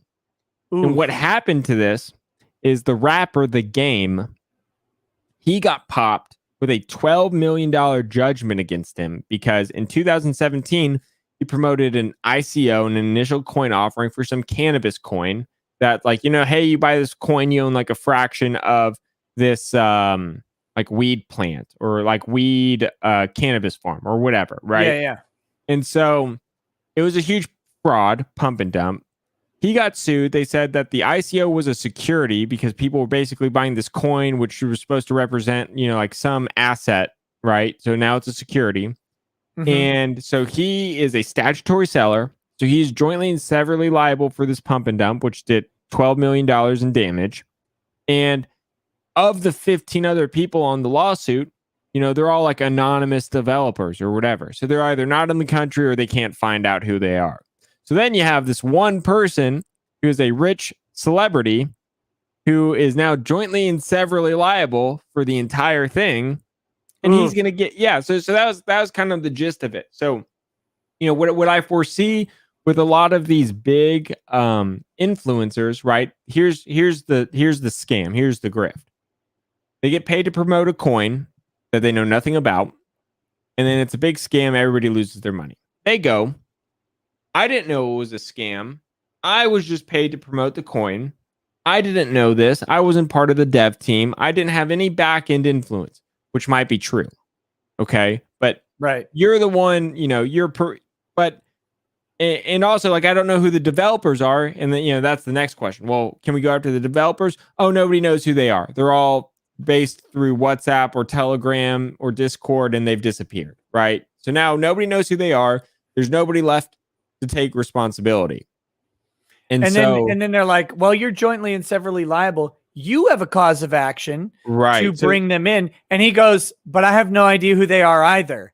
They contacted me via email. They sent me some money by PayPal. I don't know who they are. Right. Like, so if you're able to establish that the initial coin was a security, which, there have been probably a dozen or so lawsuits that have established this, then everybody who's a statutory seller can be jointly and severally liable. So I made a video about that. And I said, if I was a plaintiff's lawyer, which I am, and I was looking to, why shouldn't, I'm not going to name names because I don't want to, impart, but, the influencers who are grifting these coins, a lot of them have a lot of money. And so that's why they're grifting the coins, is because they have a lot of influence. They make a lot of money. They have a big following. Right. So I would anticipate that some of these influencers get sued under that same cause of action, or at least that's what I would do if I had the free time to sue those people. I'd probably go after that same deal and, sue somebody who's got $10 million for $10 million. Yeah. Especially if a big chunk of that $10 million came from their misrepresentation of a coin. Right. Alex Blackfoot said, yes, Jim Adler had a booth at Matsuri. Osmandius says, it's attorney Tom, MTV's Daria's brother. I don't get that reference, but you never watched Daria on MTV? No. Oh, it's a good show. Timothy Reaper says, how much money would it take you guys to cosplay Ace Attorney at the next Anime Matsuri? How much extra to get your ladies involved? More. That's my answer to that question. Whatever you think, more. Okay, next we've got, where were we? I missed a couple of these during the earlier show, so I'll read these real quick. Arthur Nick says, reconstitute U.S. to form a more perfect union by Mitch Nemo and Arthur Nix has proposals to increase liberty in America. Ebook and paperback books at bookstoread.com/constitute audiobook by Arthur Nix exclusively at ridgedalebrand.locals.com. Over 11 copies sold. And this is it. Look, guys, I've gone through the book. It is a very interesting sort of proposal to have sort of a Bill of Rights for speech and liberty involving the internet. You should check it out. It's an interesting thing. If that's what you're into, give it a look-see. Xander's Rand says, Lady Rackets, did Drex tell you his backup plan in case of Nick's demise? Anonymous says, congratulations on pregnant. We're not pregnant. Guys, Lady Rackets and I are old. We're not having any more kids. And we love kids, but oh my God, I do not want a sixth one. The Dragon's Treasure says, I'm pleased to announce the first ever gay wedding on Rekieta Law's Discord, sanctioned by Soder himself. The T-Man and Magnus are tying the knot. Be sure to endlessly contact Magnus and offer their blessings. Buy tea to replace wedding presents. Oh man, I'm so proud of you and Magnus. It's great that he's come out, and I hope you have a happy gay marriage together. Bad Dragonite says the funniest part about the computer restrictions in Cali is that's where a ton of AI research goes, and it's where Silicon Valley is, waiting to see if it screws big tech even a bit, or if California turns a blind eye to them. Do you think Google is going to have trouble getting top end processing? No. Not a chance. They will get whatever they need. It's literally consumers that are going to get screwed on this one. And the funniest part to me is it's consumer content creators that are really like the esports guys, all the esports teams that live in California that need the best graphics cards and best processors to have the actual lowest latency they can produce. They're the ones who can't get them now. And that's funny to me. Yeah. I mean, Bad Dragonite, if Tom gets canceled for anything, it'll be saying that Berserk isn't memorable. Though still not as bad as Nick getting canceled for saying video game storytelling is all bad. It all is. It's all terrible. Unrelated, but prayers for Crowder with the complications on his surgery. I haven't been following that. I'll have to check it out. Xander's Rand says, why does Attorney Tom look like the guy holds girlfriend hostage TikTok guy? Nick, if he does not know, show him. Tom, would you let Nick step on you? Are you familiar with that? The guy holds girlfriend. Oh yeah, that's Marcus, the news guy. And every time that he makes a TikTok, the whole community just adds to it. It's one of the funniest things of all time. I love it. The one where he brings his girlfriend on stream, and then it's like the guy like adds a gun to his head. It just keeps zooming out with more. It's so funny. And then it gets to like the president with the SWAT team, like our best men are on it. And it's got this whole SWAT team going. It's one of the it's hilarious. That is an A+ content. Would you let me step on you? Then What if I was dressed up in an anime girl maid outfit? yes, for sure. That'll never happen then. That's too bad. Racket says, Tom, please introduce your editors as assistants to Nick. Nick, please keep their contact info, because even if you don't need their services now, no, I do. No, I have editors who have sent me beautiful resumes. It's my fault, and I'm going to be reaching out to them ASAP. You may need them in a tight spot later. Link if you pass out on the couch due to being a narcoleptic. Lol. Yes, thank you. Okay. We've got, oh God, where did I leave off? I got to find the right spot here. Thank you, YouTube. Where did it go? I just passed it. I was at the spot and YouTube screwed me over. Jackson Kai says, my house flooded. My insurance agent was working every angle to not pay. My neighbor realized it was her fault and took responsibility. He spent 30 minutes trying to convince her it wasn't her fault. Yeah, that sounds about right. Tom Bombathrill says, as two men ingrained in the rules of our society, how do you feel about its degradation and probable collapse in our children's lifetime? Yeah, I'm more concerned about what about our lifetime? I mean, I worry about I don't want to be like all doomsday-y, but no. We've got real political divide, like scary levels of political divide. Yeah, absolutely. And I want to, I've kind of been looking at cheaper land kind of in some more rural places where I could have, like you kind of spin it as like a ranch or whatever. But just in case shit happens, like I live in a big city, right? Like what if there's just huge upheaval or mobs and they want to, for whatever reason, they just want to destroy everything or shit hits the fan. I mean, I think people have not a misunderstanding, I guess an ignorance is a better word, of how bad things can get and how quickly they can get. And it's been proven throughout history. I mean, the French Revolution, right? I mean, they were killing people left and right with no regard, right? Or throughout when they ran out of people to kill, they killed the executioners. Right. Or any of the world wars. And we're not too far removed from that, right? And it is just a matter of fact that we're one, mob rule away from it going too far, right? And it affecting, a lot of innocent people. And it's scary. And I don't even know what initially got us on this topic, but here's the super chat. Look, but the most important thing is I know where you can buy just shy of 8 acres in rural Minnesota. So just in case you're ever wondering, I know where you can do that. And it's a beautiful rental property at the moment. And just, if you're ever curious, you just let me know. All right. Well, I might take you up on that. Nova Zero says, I had my reservations before, but I take back everything I ever thought before. Purge the Supreme Court of the United States, replace with one legal eagle and the rest with Attorney Toms.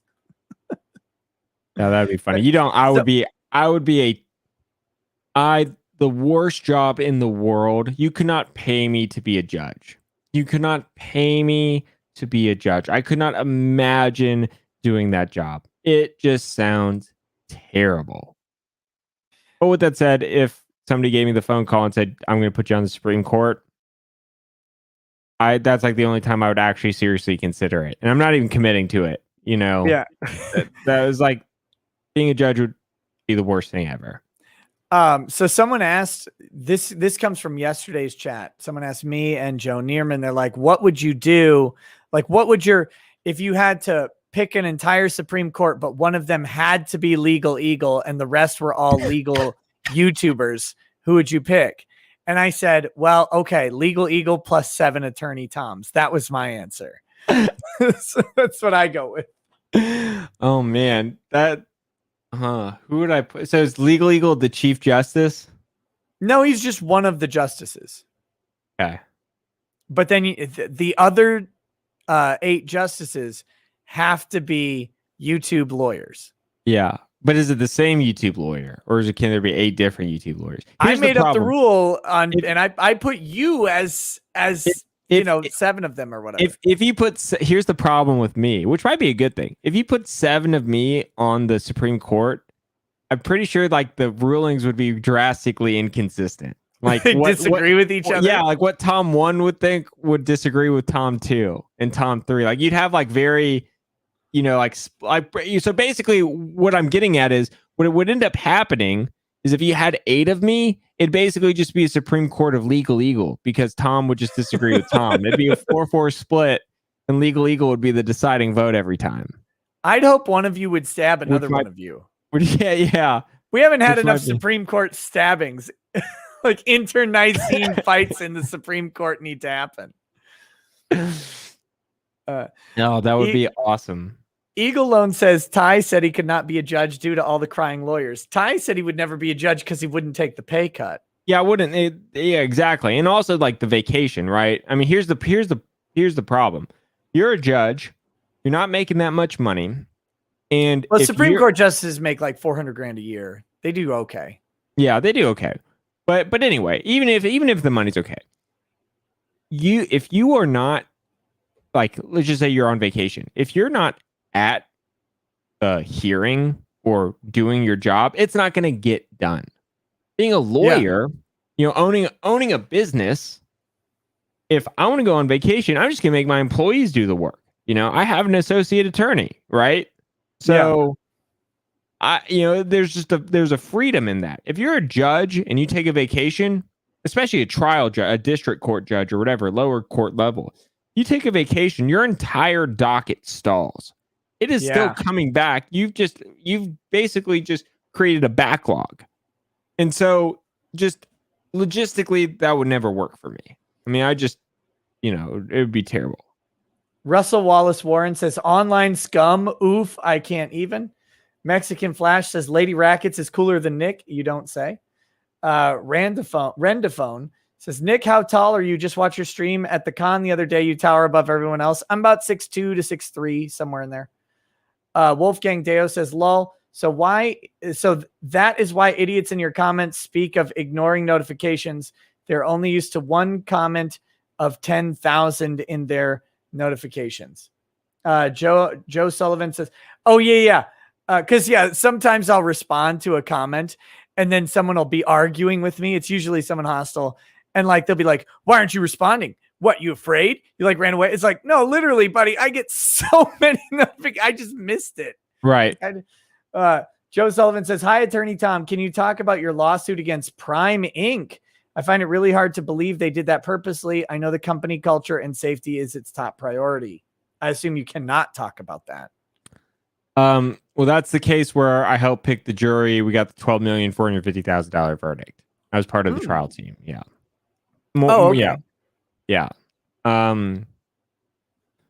mean, everything I said is pretty much in that video. I mean, basically the gist of it, this guy who was allowed to drive for Prime had, again, it's been a couple years. So it was like 40, 50, 60 internal safety violations, multiple, on his record, including multiple preventable crashes. that's all the stuff that came out, and I guess they're asking about how that happened.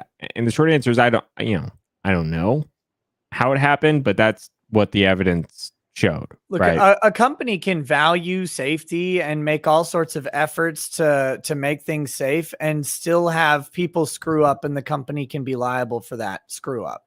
Right. Like you can be safe 364 days out of the year, but if on that 365th day it was a Christmas rush or whatever it was, and you ordered a trucker to stay on the road, and that trucker falls asleep because he didn't have his mandatory sleep break, and he runs over a kid, then that's what happens. Like, and it doesn't matter how much the company values safety. If they fail at one point, they're liable for that. Yeah, but going back, this wasn't just one. I have no idea what.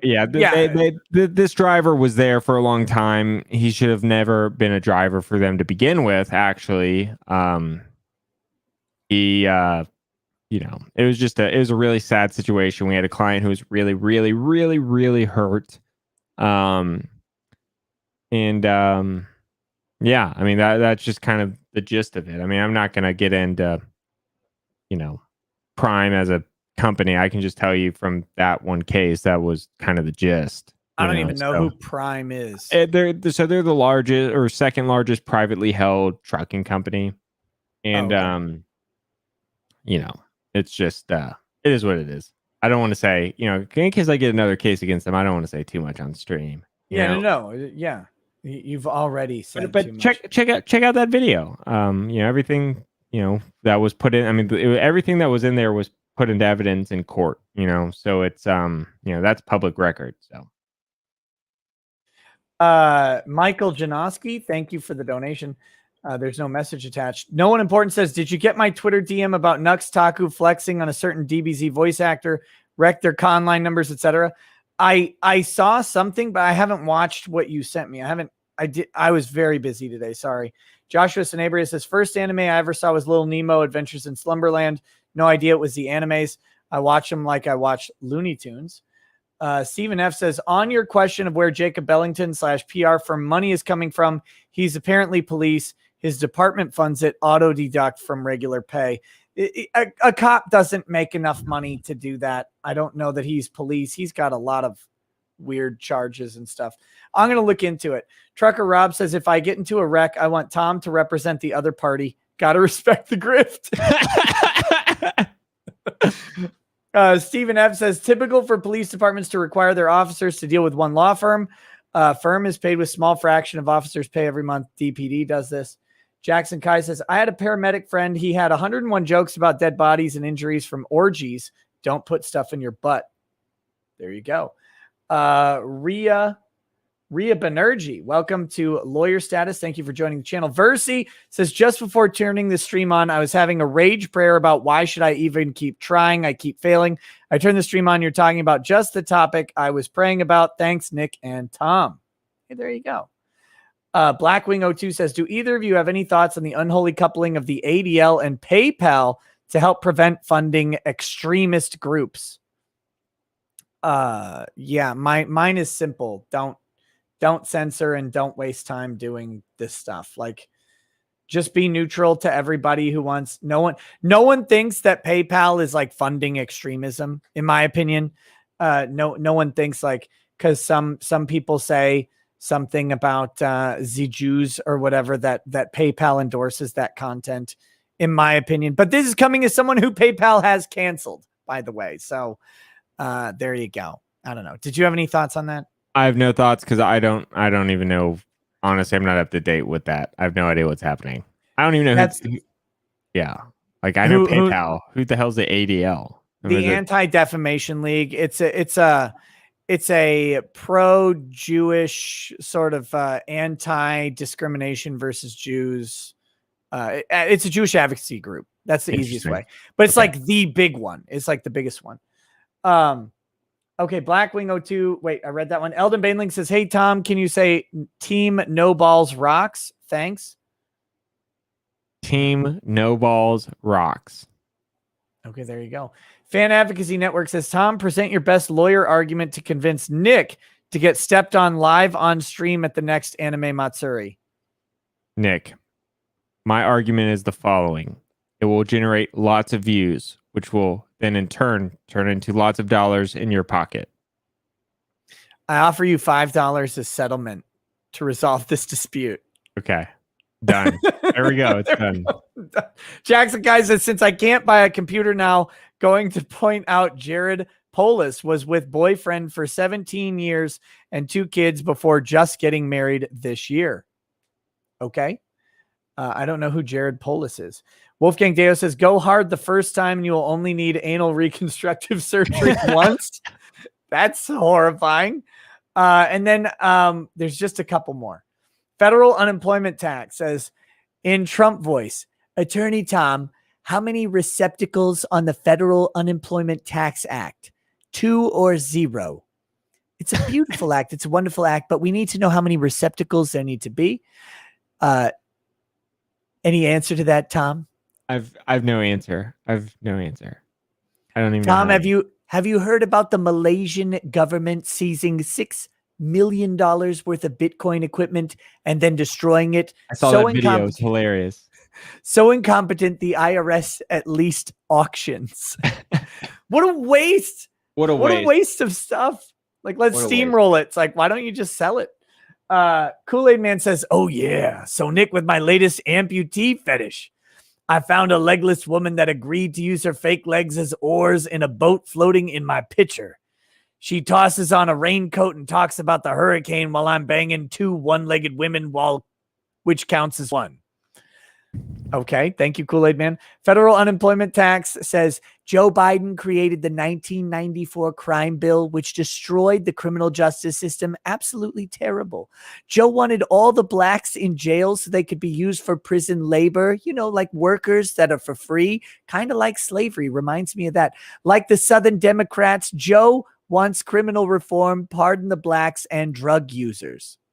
Okay, there you go. Thank you, Donald Trump. Bad Dragonite says you should get Tom in touch with Nux Taku since he's a VTuber now.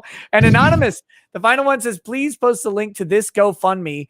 HTTPS GoFundMe.com. Hit and run takes mom's life and injures dad.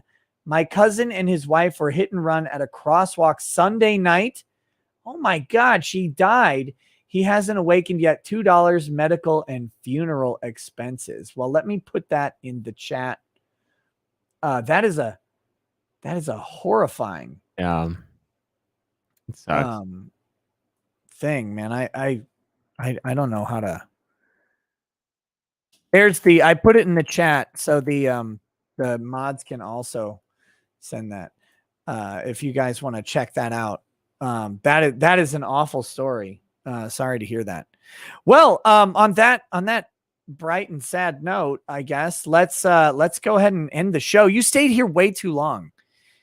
You really should have thrown me to the curb. You should have been like, what the hell am I doing here? This is the latest I've ever been up, I think, ever. That's why you finished law school in 2 years. Yes. Fantastic. I am so unbelievably tired. Yeah, let's go. But it was a lot of fun. I did not miss a Pastor Flash chat. I read every single chat that came in. All of them. You can't even at me. No, yeah, Tom, should Fuda have balls or no balls? I read that one. All right, we covered this. All right, buddy. Well, let's end the show. No, Pastor Flash, I did not miss that $20 chat. I read it. It says, great to see Attorney Tom here. Now the important question, Nick, Tom, should Fuda have balls or no balls? We read that one. We covered it. Don't you lie to me. Okay, there we go. Let's end this show. All right, y'all. Thank you so much for having me, Nick. It was a lot of fun. Engaging with the chat. I will definitely see chat in the chat because I'm a regular viewer of this stream. So it's what I watch right before I go to bed, but I usually only consume about the first 30 minutes of it. So that's the worst part of the stream. It's the best part to watch. Yes. Okay. Don't leave just yet. I like to say goodbye in private, but we'll end this stream. Thank you guys for hanging out with us. I can't play the outro song through StreamYard yet because I'm an idiot. I'll figure it out soon. Thanks for watching, guys. Have a good night. Peace.